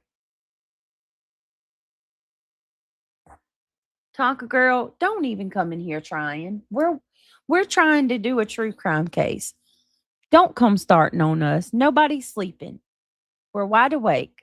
Does anyone know if she actually suffered a stroke? I didn't follow the trial. No, she did not. Happy holidays. Okay, so let me kind of explain that to y'all a little bit because I'm pretty sure she's going to try to finesse these interrogators or these rangers or whatever. So, according to the documentary, Tara, Parker's two friends claimed that Parker, in the time of their friendship, Parker claimed that she had cancer at one time, multiple sclerosis. They claimed she had a brain aneurysm. They claimed she had her ears were popping and like she was having some kind of issues like with her ears. She was having issues with, she said she had a stroke, brain tumor, cancer, multiple sclerosis, and there was something else. None of these things were true. They said Parker was in and out of the hospital more times than they could count, and that after a little while they started noticing lots of inconsistencies with her story. So the stroke was fake, cancer was fake, all of it was fake. It was just all for attention. GSD mom says, hey GSD mom, Brittany, I'm loving the true crime that you're doing. I'm going to lay down and I will most likely fall asleep. Talk to everyone later. GSD mom, good night. Thank you for your support on this channel and on the backup. I appreciate you so much, sweetheart. Have a blessed night, sweet dreams. And God bless you. I'll see you tomorrow, hopefully. Oh, one of those, like, Ange Carter. Yes, one of those kind. Yes.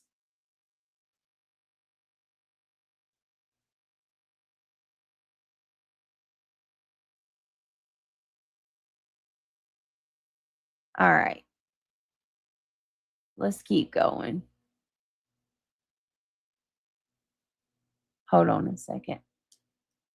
Hey, Daisy. Daisy says all this about so-called health issues fits with the needing attention and doing something like this. Exactly. Exactly.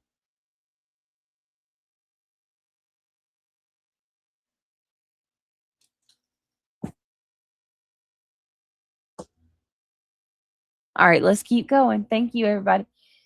Thank you, Britt. I appreciate that. Oh, you're welcome. No problem. It's good seeing you. Glad you're here. All right, here we go. Outside the store? No. Okay, so went to McDonald's first and went in next door and got gasoline. Let me ask you this. Why were you not in your car? Because his gets better gas mileage than mine does.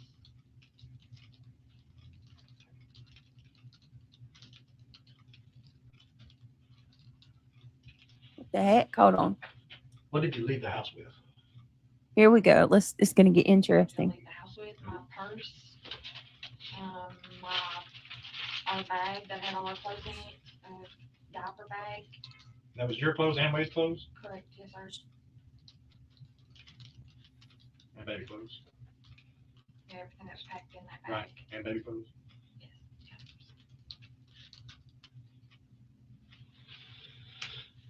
All right, first, bag clothes, what else? The diaper bag, Okay, anything else? my pillow and blanket. Okay. That's it. All right. So now you got gasoline. Where'd you go after that? Wade had called me again and had said something about putting a polo out on the chain. So I left the gas station and I was headed back to the house because I was going to put him on the chain.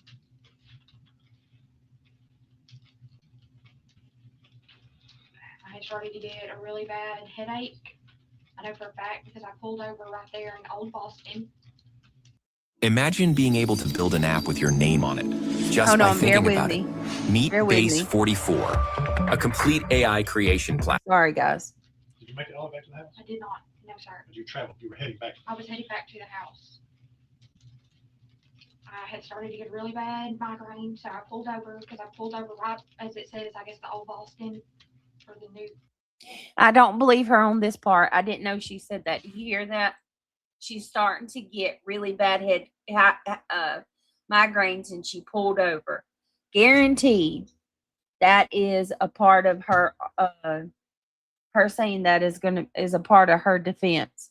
She's gonna say that something came over her and she don't remember, or I don't know. I'm just guessing, but she got a really bad migraine, you guys. Daisy Love, yes, girl. She just kept going lower and lower.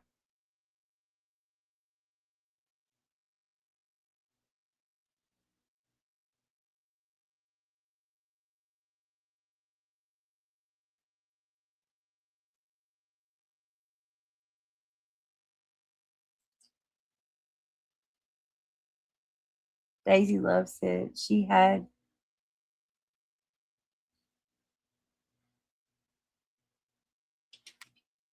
wait a minute.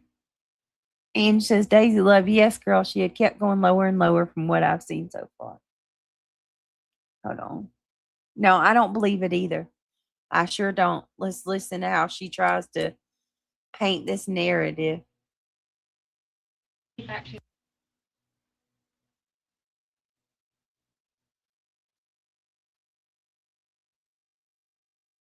All right.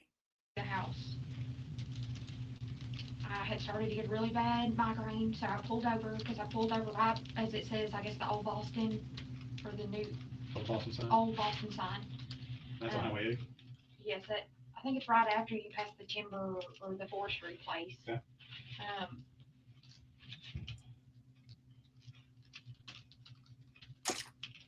That's what I was trying to explain to you the night.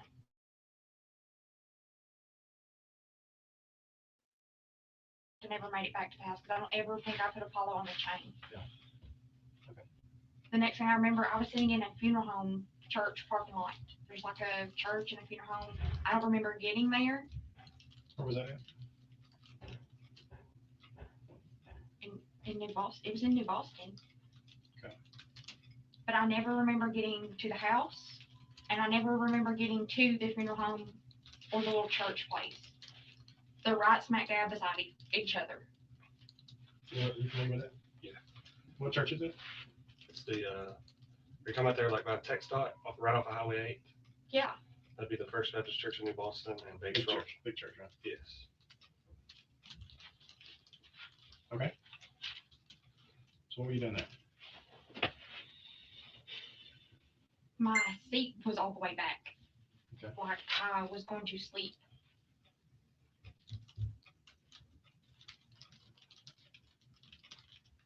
All right.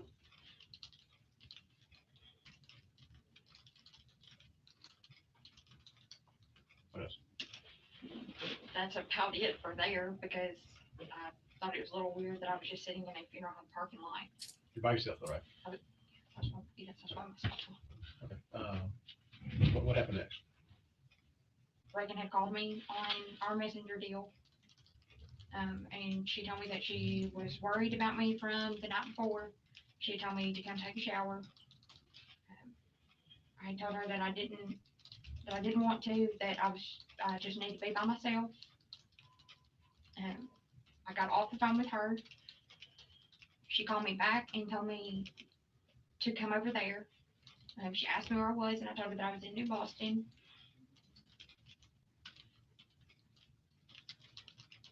I don't know. I just had a really bad feeling that I just didn't need to get around her. Mm-hmm.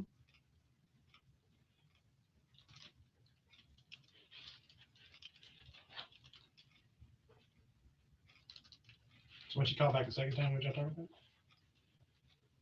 And she just told me to come. I told her that I would come over and take a shower and I'd lay down for a few hours. And she was like, no, we need to talk.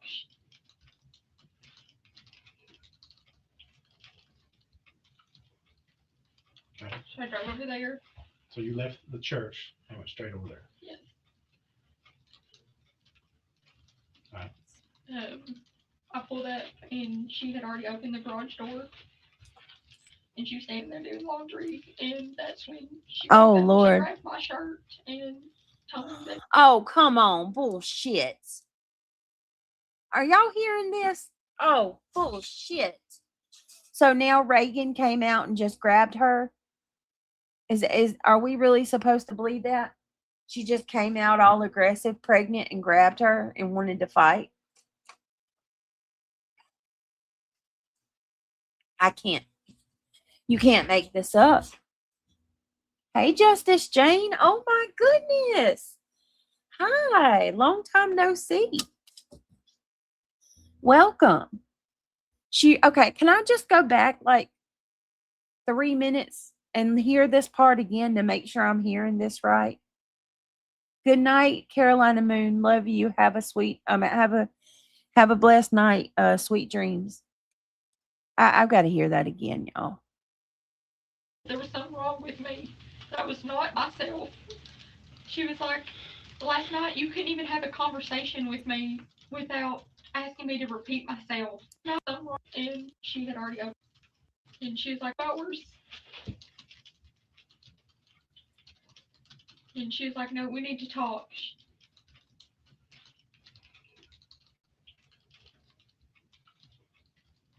Okay. So I drove over there. So you left the church and went straight over there. Yes. Hold on a minute. Shower. Myself. I got off the phone with her. She called me back and told me to come over there. She asked me where I was, and I told her that I was in New Boston.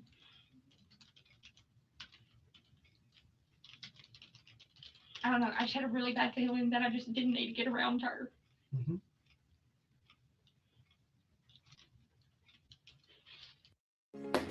Are you using your home address for business, but know it's Hold hurting on, your y'all. brand image? And iPostal One?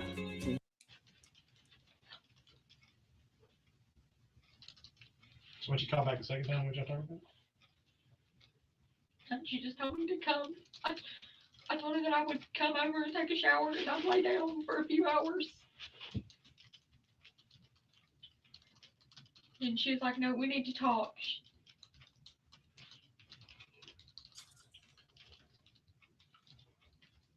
Okay. So I drove over there. So you left the church and went straight over there. Yes. All right. I pulled up and she had already opened the garage door. And she was standing there doing laundry. And that's when she walked up and she grabbed my shirt and told me that there was something wrong with me, that I was not myself. She was like, last night you couldn't even have a conversation with me without asking me to repeat myself. She was like, you have not slept.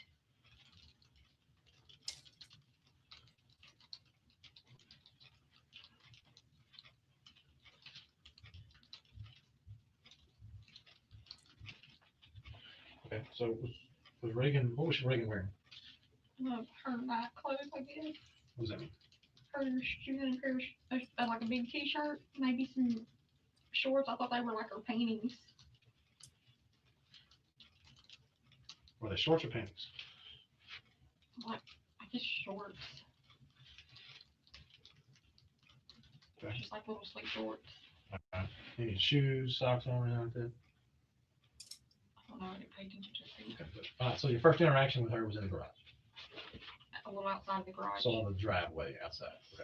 All right. What happened next? That's where we got. I told her that I didn't need to be around her. Let me ask you a question. You guys had a conversation the night before. Just relax, okay? Calm down. It's fine. All right. It's not fine because I would have never hurt you. Here she goes. Here she goes. Eating me, I can't sleep. Well, Dear Jesus, she was. Y'all, we got to play that again. How does she go from perfectly fine to broke down in tears in a matter of a few seconds? She would. Yeah, I was thinking that kind of similar. Lee Zimmerman. Missed you all. I've been watching in the back. Oh, Justice Jane. I got to tell you, and I hope you know this. I mean this from the bottom of my heart. It is so nice to see your name in chat. Seeing you in my chat gives me a lot of encouragement and hope that if we keep going this direction, we will see some of our old friends from, that haven't been here in a while from all of our true crime. I really missed our deep dives, and it's really nice to have you back in chat. It really is. Now watch her. She goes from perfectly fine to inconsolable. This is somebody who can turn the waterworks on at any given time. Period.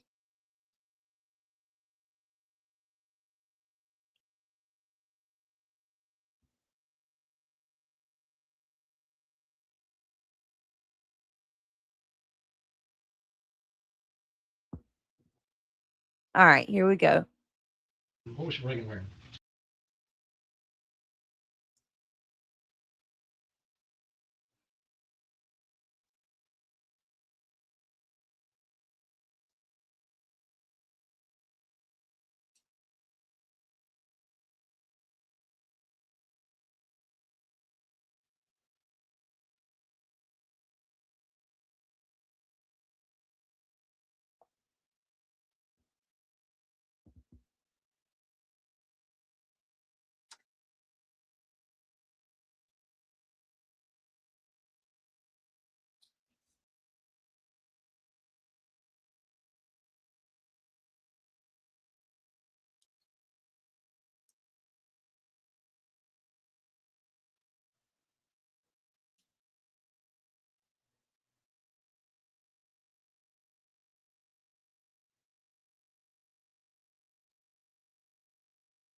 Sorry, y'all. I'm trying to fix the screen.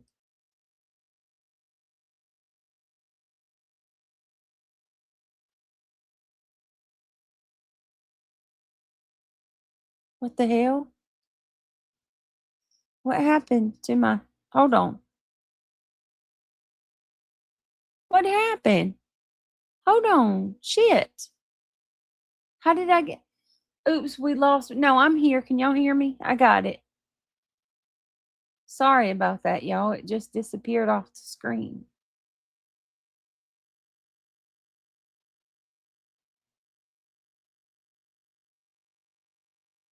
Hang on. Can y'all see it now? Make sure y'all can see and hear me before we continue, because I don't want to. We'll go for a little bit longer, y'all. I really want to hear. Okay, you can. And can you see the interrogation? Thank you so much. I do like true crime content that you do and nice mods in chat. Oh, thank you, Justice Jane. I appreciate that. I really do. Thank you so much for that. You know, when you hear so many bad things about yourself all the time and somebody comes in and gives you a compliment, it is that much more appreciative. So thank you, Justice Jane. All right, let's keep going. This case has really got me enamored.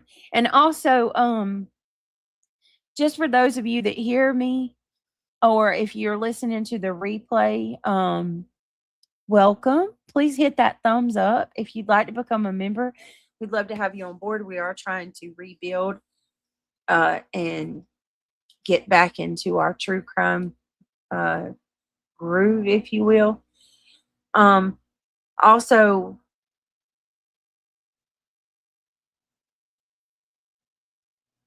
that clicking the thumbs up, becoming a member, all that good stuff, anything helps. It's much appreciated. Thank you, guys. Let's keep going.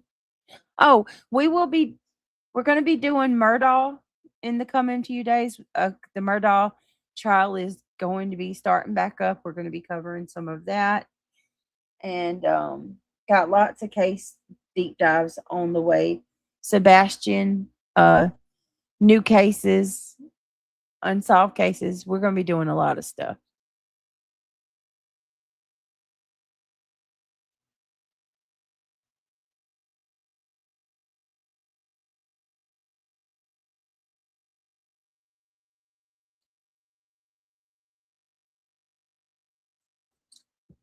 All right, here we go. It's eating me. I can't sleep. Well, thank you, just my girls. I'm a good person. You are. Okay. I will never understand it, I don't think. Well, that's why we're talking about it, okay? So I need some help too. Goodness gracious. But I hear something I need to ask you, okay? So the night before, y'all had a conversation, just you and her. Yeah. Behind closed doors. Yeah. All right. And, you know, now's the time to be honest, as honest as you can be, all right? There's no reason to try to divert, no reason to try to lie. You know, what's done is done, okay? It's horrible. I get that, all right? But fill me in on that conversation in that bedroom the night before. She told me that she noticed the bruises on me. And that was from wrestling around with Wade, correct? It was from Wade. Okay. What about him though? What did you talk about? She was concerned. She said that Homer knew Wade. That what? Homer knows Wade. Yeah. And that he's an asshole. He knows how he treats women. Hold on a minute. I need to go back, y'all. I missed that part. But you know, now's the time to be honest, as honest as you can be. All right. There's no reason to try to divert, no reason to try to lie. You know, what's done is done. Okay. It's horrible. I get that. All right. But fill me in on that conversation in that bedroom the night before. She told me that she noticed the bruises on me. And that was from wrestling around with Wade, correct? It was from Wade. Okay. What about him though? What did you talk about? She was concerned. She said that Homer knew Wade. That what? Homer knows Wade. Yeah. And that he's an asshole. He knows how he treats women. And she was like, I want you to be completely honest with me and tell me that those are from y'all just playing around. Or him getting just, if it started out playing and it got rough, tell me. And she asked me to take my clothes off. So I did. And she took pictures of them. Oh, how'd she take pictures? On her phone. Her phone, okay. And she told me it was not okay. It didn't matter if we were playing, and it ended up him not realizing he was hurting me. She told me that apparently her and Homer went through that. Homer was really abusive or had put a gun to her or something along the lines. I don't know the details. I can't remember. And she was like, I want to message Brianna. And she was like, she knows Wade really good, and talk to her. And I said, no, I did not want her bringing people in to that. Her sister-in-law. Okay. I think Brianna's married to Homer's brother. Sorry to interrupt, but this is important. The shooter who murdered my sweet little Daniel brought up. Okay. Yeah.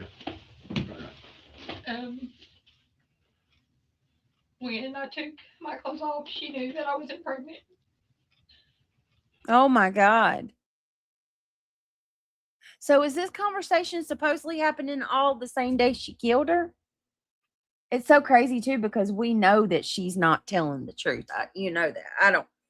Maybe Reagan did know she wasn't pregnant, but what?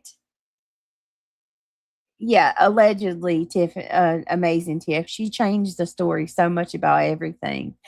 Thank you so much, Sherry Rollins. Sherry Rollins said, proud of you, Brittany. Sherry, you're so sweet. I appreciate that. Good to see you. DNA, absolutely, Justice Jane. Let's see. My beautiful Just My Girls again coming through, gifting another membership. Thank you, beautiful lady, for your support. I appreciate you. Thank you for supporting the channel. If you were gifted, welcome to Club Mabel, and please sell. I said sell. Please tell Just My Girls thank you.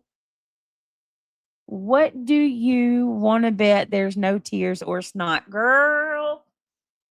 I was thinking the same thing.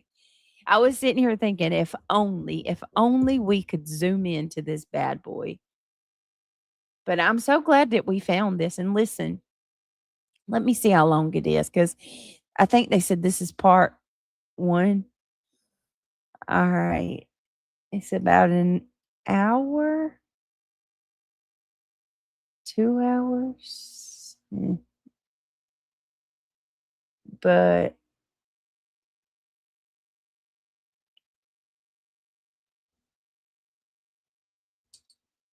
all right, let's keep going. We'll go as far as we can go. And then we pretty much just sat there.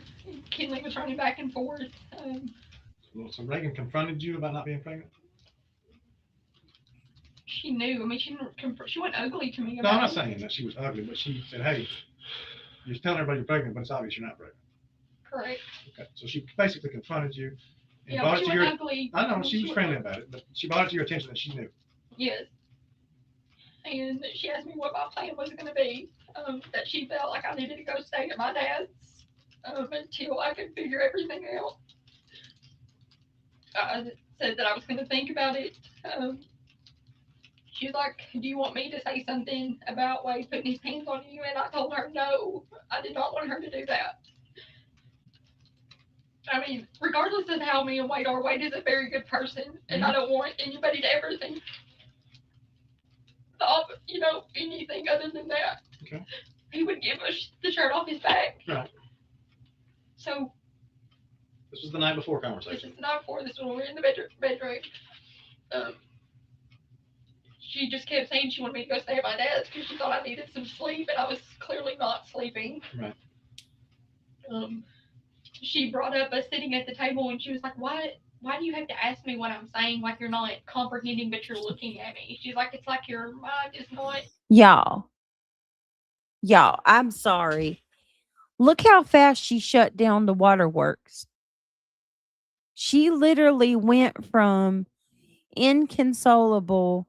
We couldn't even understand what she was going to say.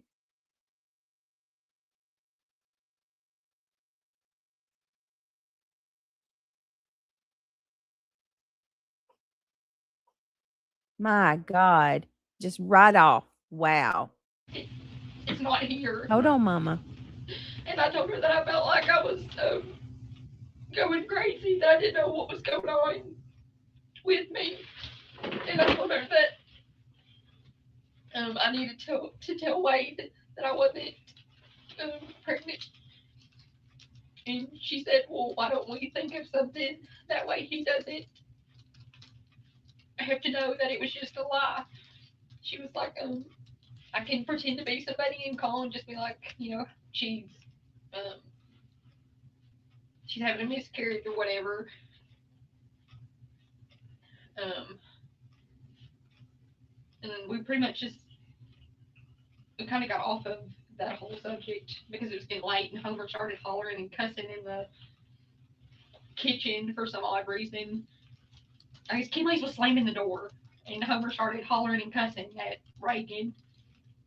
And Reagan was like, let's get out of the bedroom, that way he can go to bed. So she washed dishes and we talked about our parents' divorces.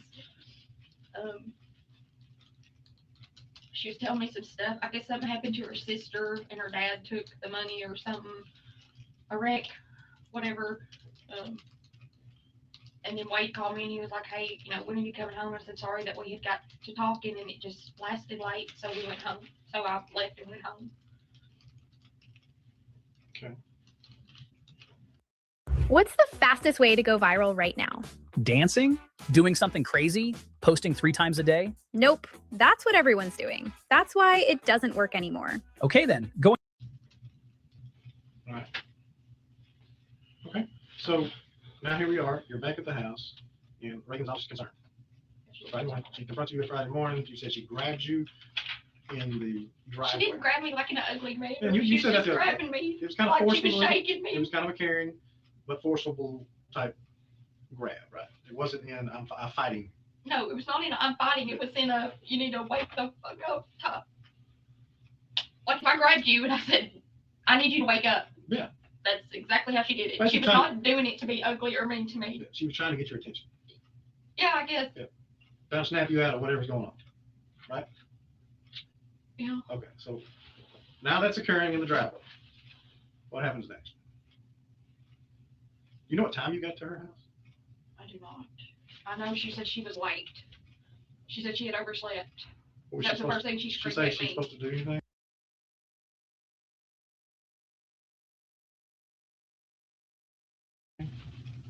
No, she just said that she had overslept. I didn't think she had to go anywhere because she had told me to lay down and sleep for an hour or two. Okay. I think Kinley was supposed to be going to her dad's. She talking about Kinley's supposed to go to day school though? No, she told me Kinley was supposed to go to her dad's because she was folding Kinley's laundry. Their laundry's like right there in their garage. Mm-hmm. And she was like, why don't you just, no. She started out saying, why don't you? And she's like, you know what, you're just going to stay over here this weekend. Because Kinley wasn't going to be there.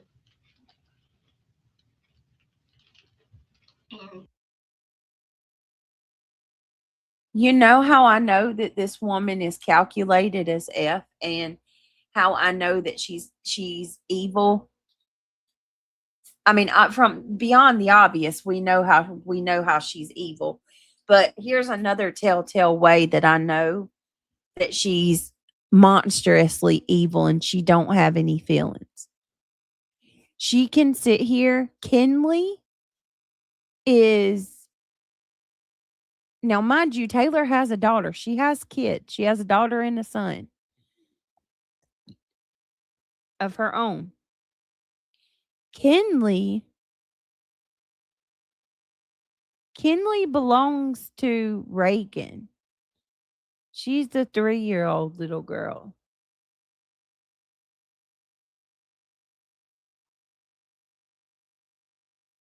That's Reagan's mama. I mean, daughter. the fact that she can sit here and talk about Kinley in a way like it's just an every other day, you know, conversation about kids. She can talk about Kinley and not have a single moment of breaking into tears. And she unalived Reagan with Kinley present. Kinley was in the home, the 3-year-old daughter of Reagan.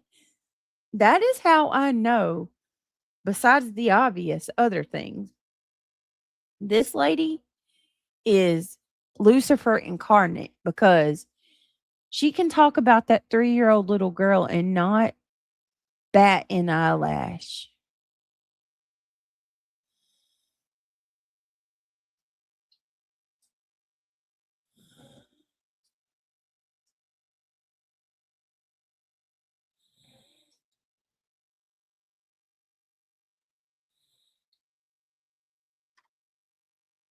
This is horrible. In every sense of the word, it's evil. Thank you so much to the amazing Tiff for gifting $1.99. Thank you for contributing towards our goal. You are so sweet. I appreciate your support. You guys are amazing. Thank you so, so much. I do appreciate it.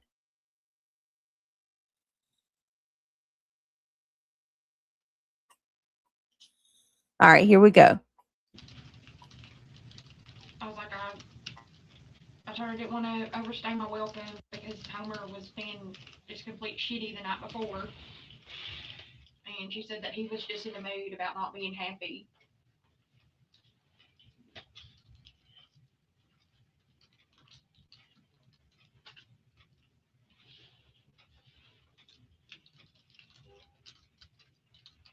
Okay.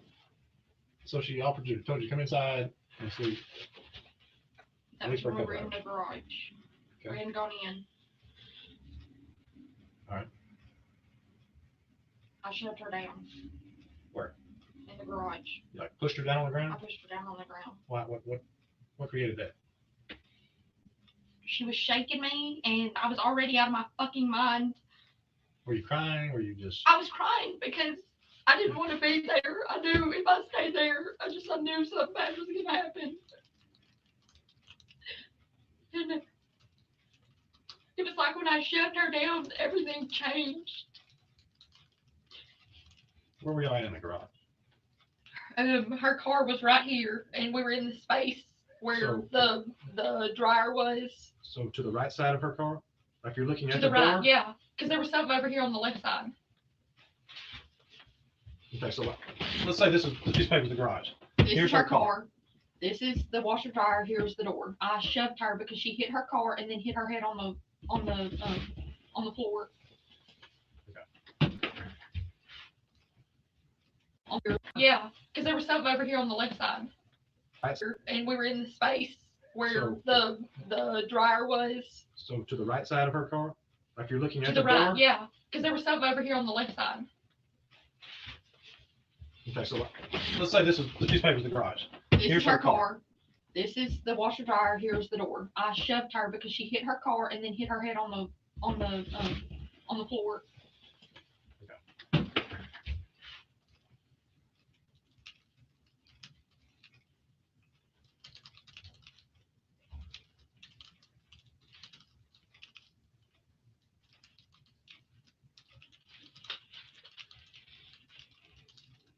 Okay, what happened now? We just started fighting.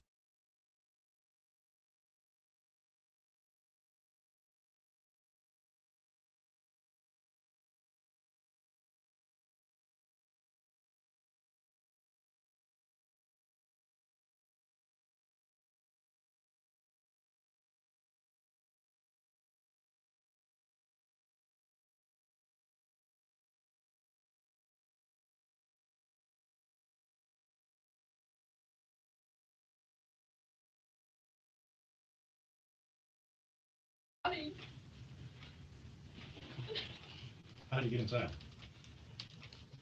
She shoved me. She grabbed hold of my shirt and she was holding it. and she opened the door. And that was because right when she opened the door, she hit the garage door down. So she grabbed your shirt and kind of walked you in the door, but Pretty much. closed the She garage. kinda dragged The me garage in. door opener is on the On the garage right side. On the garage, outside Yes. of the garage. Okay. She did it on purpose. Did she Or what? accident? She purposely lowered the garage, or was that? I'm sure she did because we were hollering, and she's got neighbors. She told me I was gonna fucking sleep whether I liked it or not. All right. So what happened now?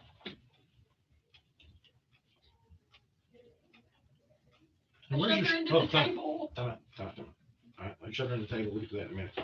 Okay. You showed up at her house. Yes. Parked outside the garage. What did you walk into the garage with? I had my purse on my shoulder, our clothes bag. I had my purse on my left shoulder. I had my clothes bag on my left shoulder because she took the diaper bag from me and was looking at it. On the right shoulder? I had my clothes bag on my right shoulder. But you brought the I had the diaper bag in my hand All right. because she wanted it. Okay. She opened the little door deal going into the house. She had a hold of my purse and my shirt sleeve in her left hand. She hit the deal down on the garage. And I was already hollering at her that I needed to leave. I needed to go. I just didn't need to stay. She walked me into the freaking kitchen, into the living room, and put my stuff down. And she was like, I need to go back out to your car and get your pillow and your blanket. And I said, no.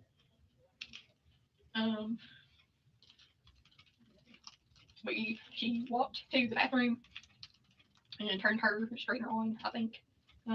She was brushing her hair, and she was like, I way overslept because we were up late. And she said that Homer was bothering her about how they weren't happy, and she was like, we probably aren't going to stay together. And I was standing right there at the bathroom door, and I told her, I was like, I'm going to go ahead and go. I said, I need to meet Wade in Idabel. She's like, why are you going to Idabel? You don't need to go there. I turned away from her and was walking back because the couch is long ways right here in front of me to my right. I grabbed my bag, and she grabbed my bag and snatched it from me. I remember grabbing my bag from her, and I think I accidentally scratched her on her neck area because I shoved her into her table. That was right there in front of the door going to the garage. I shoved her into that. Okay, shoved her into what? The table. What table? There's a table right there in her kitchen. Yeah. Okay, well, I'm picturing you in the living room. The living room and the dining room are practically one room. Okay. So when you left the bathroom door, it's like a hallway, right? You walk down. And then as I grabbed my bag. Mhm. I only had my clothes bag in my hand. I didn't even grab my purse. I didn't grab my purse off of the couch. Okay. She come up behind me and grabbed my bag and told me that I didn't need it, that I was going to sit my ass back down. And I put my hand up. What an absolute idiot. That story doesn't even make any sense. It makes no sense whatsoever. Like, what do you mean? Like, this girl just wants to all of a sudden tell you you can't leave, you got to stay no matter, like, she don't care what she says, you're going to listen to, like, it doesn't even make sense at all. It doesn't even jive.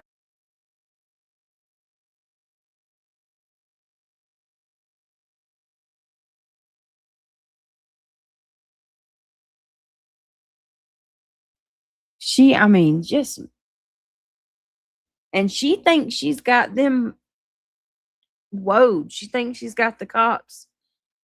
You know, she really, because look, if you notice, like, the tears are gone pretty much. Good Lord.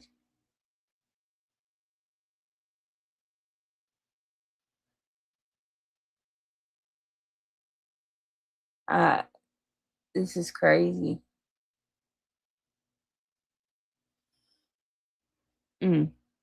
Let's keep going.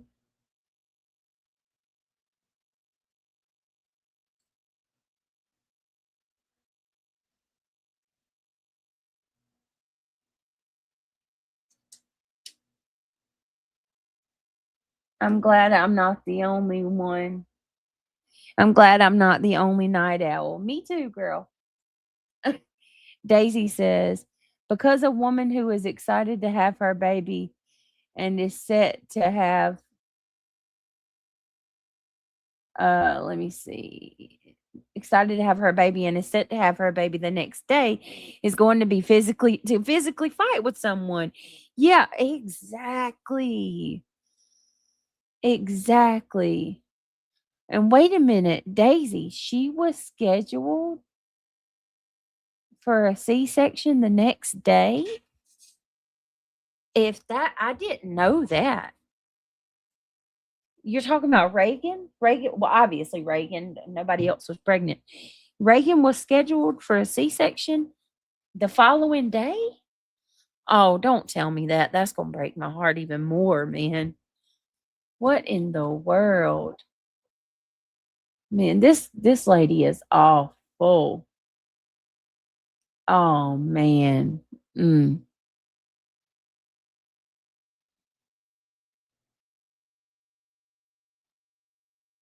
Unreal. Unreal. Let's keep going, guys. All right, here we go.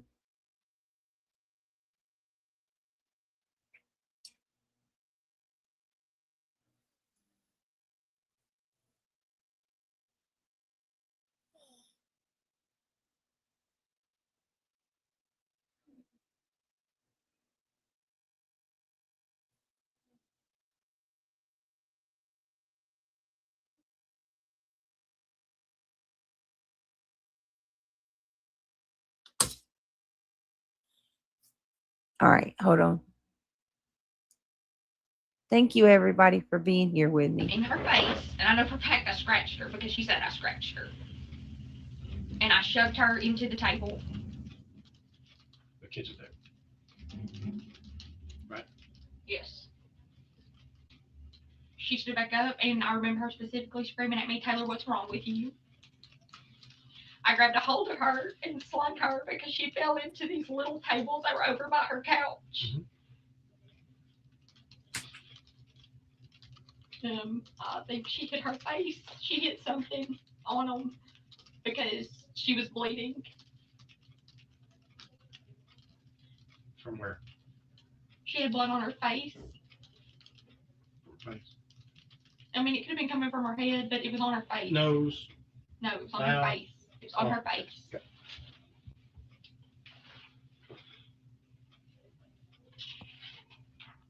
And we just fought.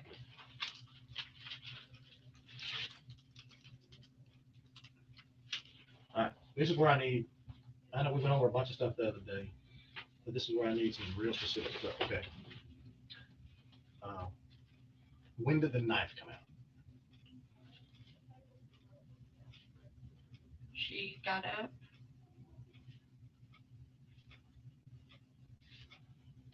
She went in the kitchen. You guys are fighting. You're in the middle of a fight here. Okay. She got up. I was right behind her. She reached for a drawer that's over beside the sink because I told you for a fact that I heard the whatever in there was making noise. Like a knife. Metal. Just metal, not a knife, metal. Like some utensil. She shut that, skip over the stove, and open the door that's directly in front of you if you come in that back door.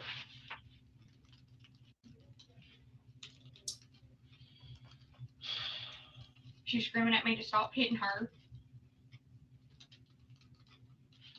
She turned around with that knife because she stuck me twice or 3 times. Stuck you. In my hand because I was hitting her.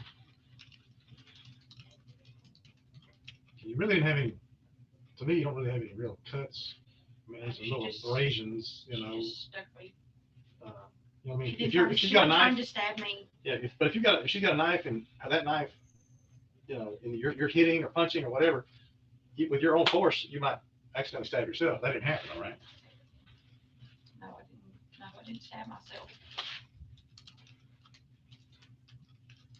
because we were going from pulling each other's hair to pulling our clothes. I can tell you how much shit we bounced off of. I remember falling into a baby swing. Yeah. Whose hair is that on the couch? Whose hair is on the couch? Somebody pulled some of my hair out. That's what I'm getting at. I have no fucking clue. It could be my hair. Yeah. Because she had a fistful of it. But I also had a fistful of her hair. You got pretty violent, right, at that point? And it was already violent. Does she have a knife in hand at that time? No, she had dropped it. Well, where did she drop that at? Right there where we were fighting against the floor in the living room, in front of the couch, little sofa area. She dropped the knife in the living room? Yes. Okay. What now? She grabbed hold of the back of my head and smashed it into the floor. Because I remember my nose was bleeding.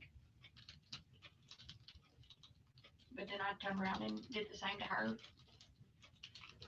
She went to get up and I got over the back of her and grabbed hold of her hair and just started slamming it into the floor. Okay. I remember I got up and I was going to the front door, for a matter of fact, going to the front door. And right as I unlocked it, she grabbed a hold of the back of my head and slung me down because I moved those tables that I had originally slammed her into. She ended up rolling me over and she kicked me.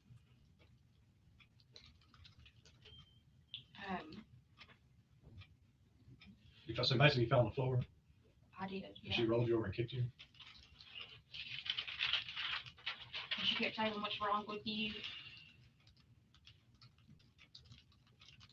And she kept saying, "Okay, Taylor, let's just stop. Let's just stop." And I remember wailing on her. I got up at that point because I remember it was just all black.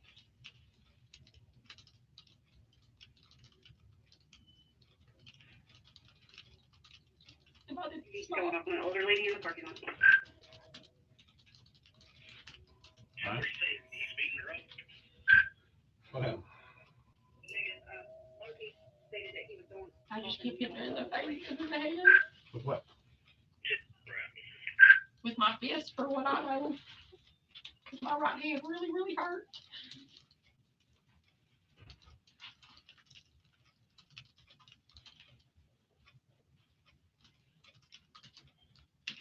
I remember there being blood everywhere.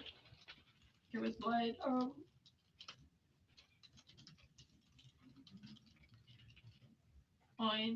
her face. There was blood on my face. There's just blood everywhere. Okay. Where's she at this point? She's on the floor in the living room. Okay. Is that like, because the couches are. She's laying right in front of the couch. Like here's the couch against the wall. Here's the couch, and then those two tables like right here. Right here. She's right there. Okay. All right. So you're hitting her. All right. When did you grab the mason jars? She grabbed the mason jars. From where? Where were they at? They were on a table in front of one of the couches. Because I remember for a fact a fucking mason jar hit me right in the head. Okay.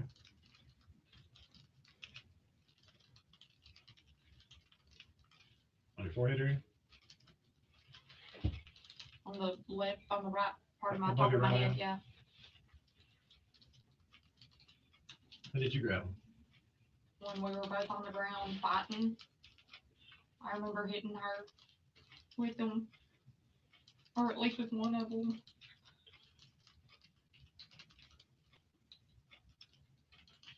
What was she doing? We were just screaming. Okay.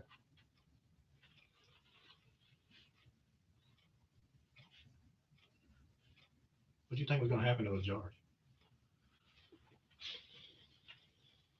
I don't know. I mean, were you hitting her hard enough where you thought you might break the jars or what? I don't even think they were glass. One of them had sand in it, right? I don't remember. Okay. I cannot tell you any characteristic of anything. Right. But they're mason jars. I mean, they're kind of large mason jar too, but There's what one I call mason turquoise. jars. That was the sand that was inside of it. Okay, that was the one I had in my hand. I know for a fact I had it in my hand. That was the one I had. All right. I think a clear one was the one that came out of nowhere and smacked me in the face.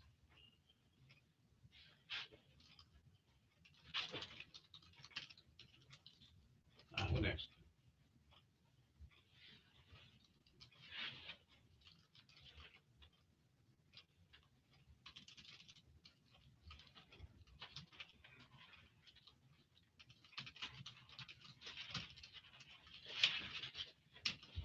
Let's talk about the cuts.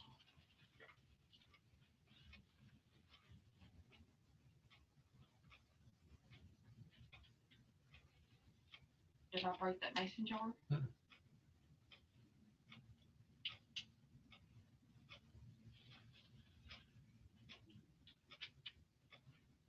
I used something to cut her, I'm guessing. I mean, I had to have. Yeah, but what? I don't know. No, this is the important part. Okay. But that's what I told you that the other night. Now you told me the other night that you used a scalpel.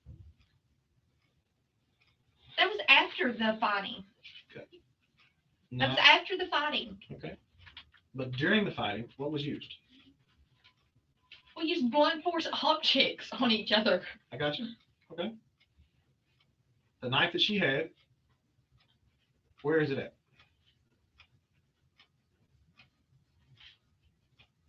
On the floor, I mean, there was a freaking blanket that we both got tangled up in that she tried to shove down my face. Okay. Oh my God, listen to how calm she is. I mean, there was a blanket we were both tangled up in. And what? The girl, this chick she needs to be,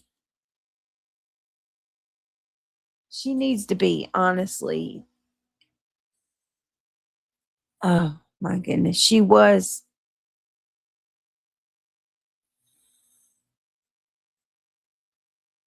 Wow. Mm.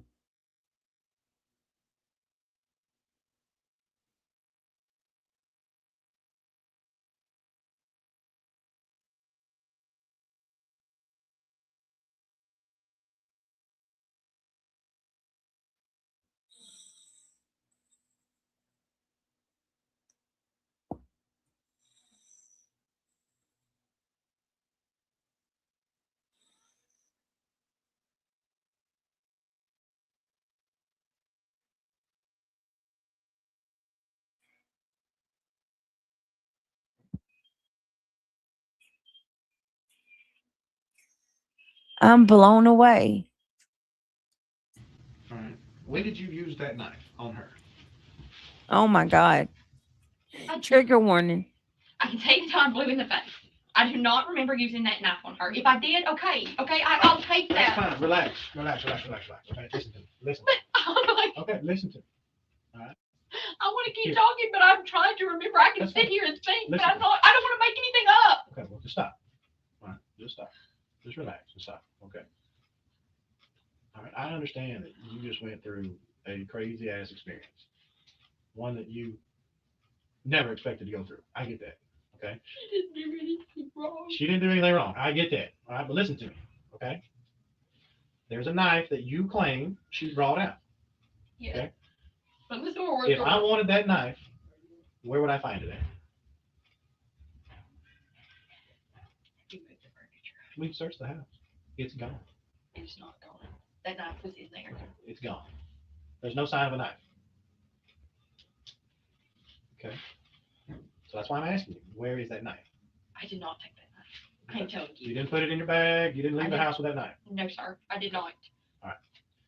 When did your knife come out?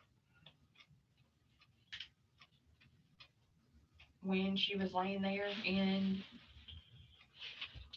a pool of blood, and Where was she laying in a pool of blood? right where I told you she was. On the Right floor. here. That's Right fine. here. Okay. This is her.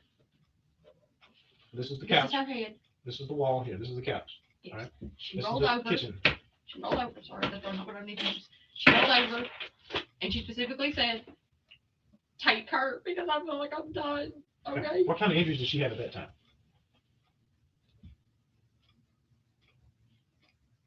Just blood all over her. No cuts? I can't tell you that she didn't have cuts. That's what I need to know. That's what I need to know. I don't know. Okay. That's why we're There here. for a second, I thought I broke the fucking mason jar on her while you were talking. No, but I'm curious, did you hit her hard enough where you thought maybe the damn jars were going to break? I'm sure. Okay. But they didn't. They're intact. Okay. But when did she receive her cuts?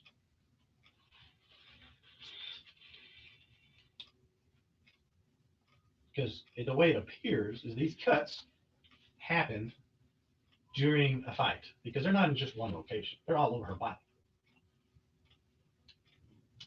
So how and with what did she get these cuts with? I don't remember us continuing the fight when I grabbed that little scalpel. Out of your purse? Correct. Okay. We may have. And what? Continue to fight. We may have continued to fight. I mean, I can honestly say that we may have. Okay.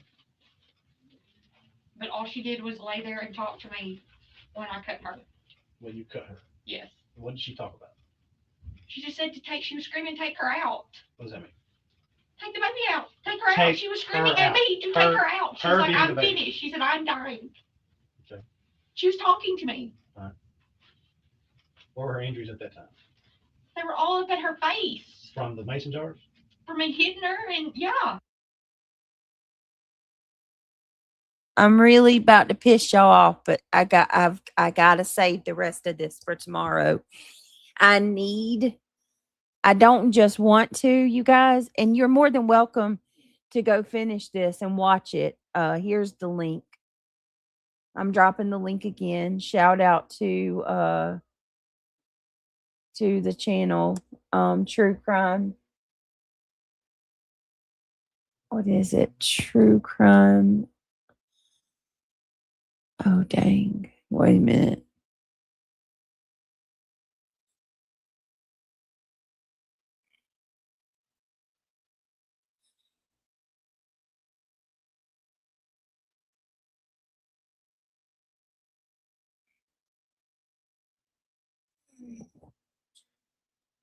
I want to cover the rest of this and the details. I want to do a deep dive today, later on today. If you guys, unfiltered, True Crime Unfiltered. If you guys are willing and you'll be here for it, it'll be a deep dive today on this channel here. I would like to cover.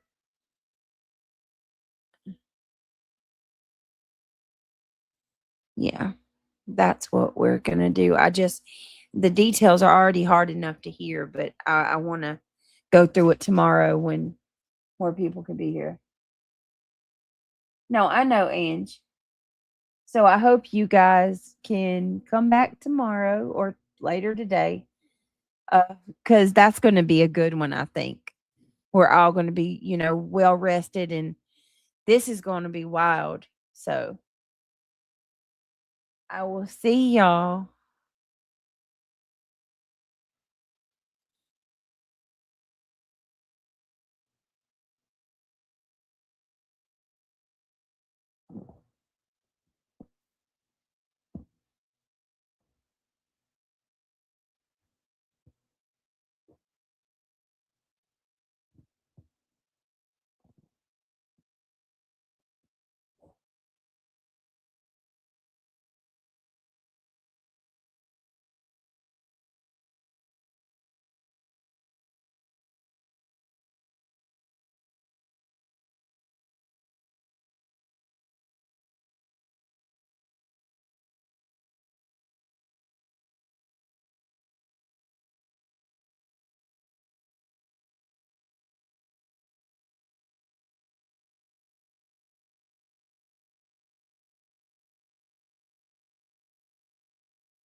All right, y'all. I'm gonna head on out. I will see y'all later on today, I guess. I'll see y'all. I hope y'all have a good rest of your night. Thank you for your patience. I'm so sorry that I got to end the stream out.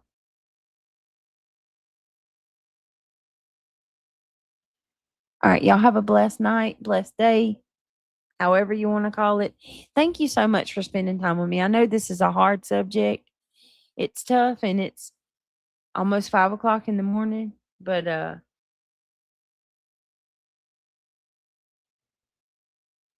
yeah, thank you just for being so awesome.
All right, y'all have a blessed night. Sorry, you guys. Good night.